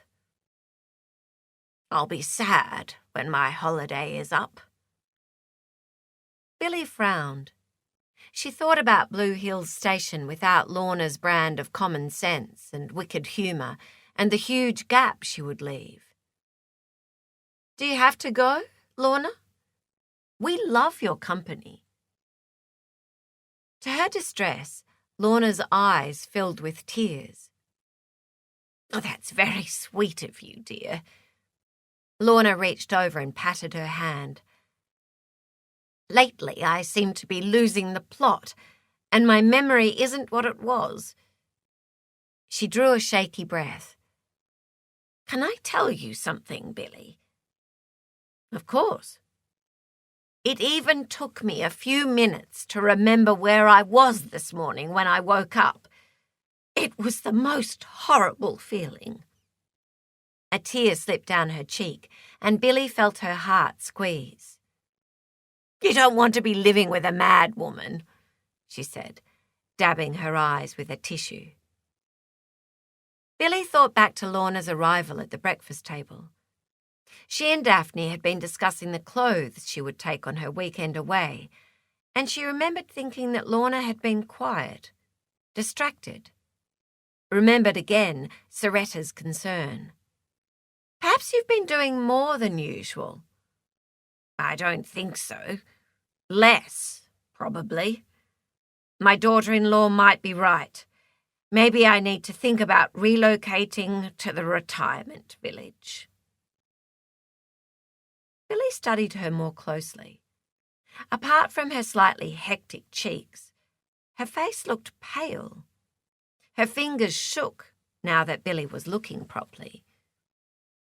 Do you feel well? Lorna sighed. As well as I can be for an old woman. Now that didn't sound like Lorna, and Billy leant forward to study her further. She listened properly to the thread of panic in the usually calm and no-nonsense voice. The older lady went on. I'm tired, getting confused, and I can't be a nuisance to you lovely ladies forever. Billy considered her and started there. You are not a nuisance. Her brows rose as a thought crashed in. Maybe you need to see a doctor, she said. I'm a doctor. Maybe you just need a checkup, some blood tests, a urine check. Urinary infections can cause even full-blown confusion in older ladies that goes away when the antibiotics kick in. Delirium or dementia? Lorna looked up and frowned. She straightened in her chair, and her trembling lip made Billy's eyes sting. Can I make an appointment? Billy reached across and took Lorna's thin, veined wrist in hers and felt her pulse. It was bounding. I'm pretty sure I can fit you in now. Then I'll take the blood and specimens and drop them into the hospital pathology. I want to pick something up from town this morning anyway. Do the tests here, you mean? Lorna gave her a watery smile. 7 days service. Just like when my husband was alive. And I have a starter pack of antibiotics while we wait for a result. The more I think about it, the more I do think something else is going on. She took her fingers from Lorna's wrist and patted her hand. And no more of this talk of us wanting you to go.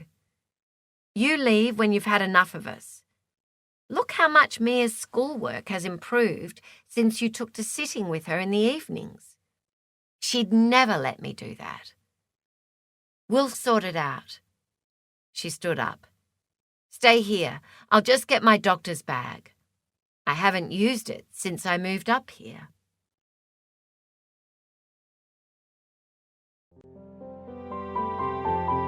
This is the end of CD6. The book continues on CD7.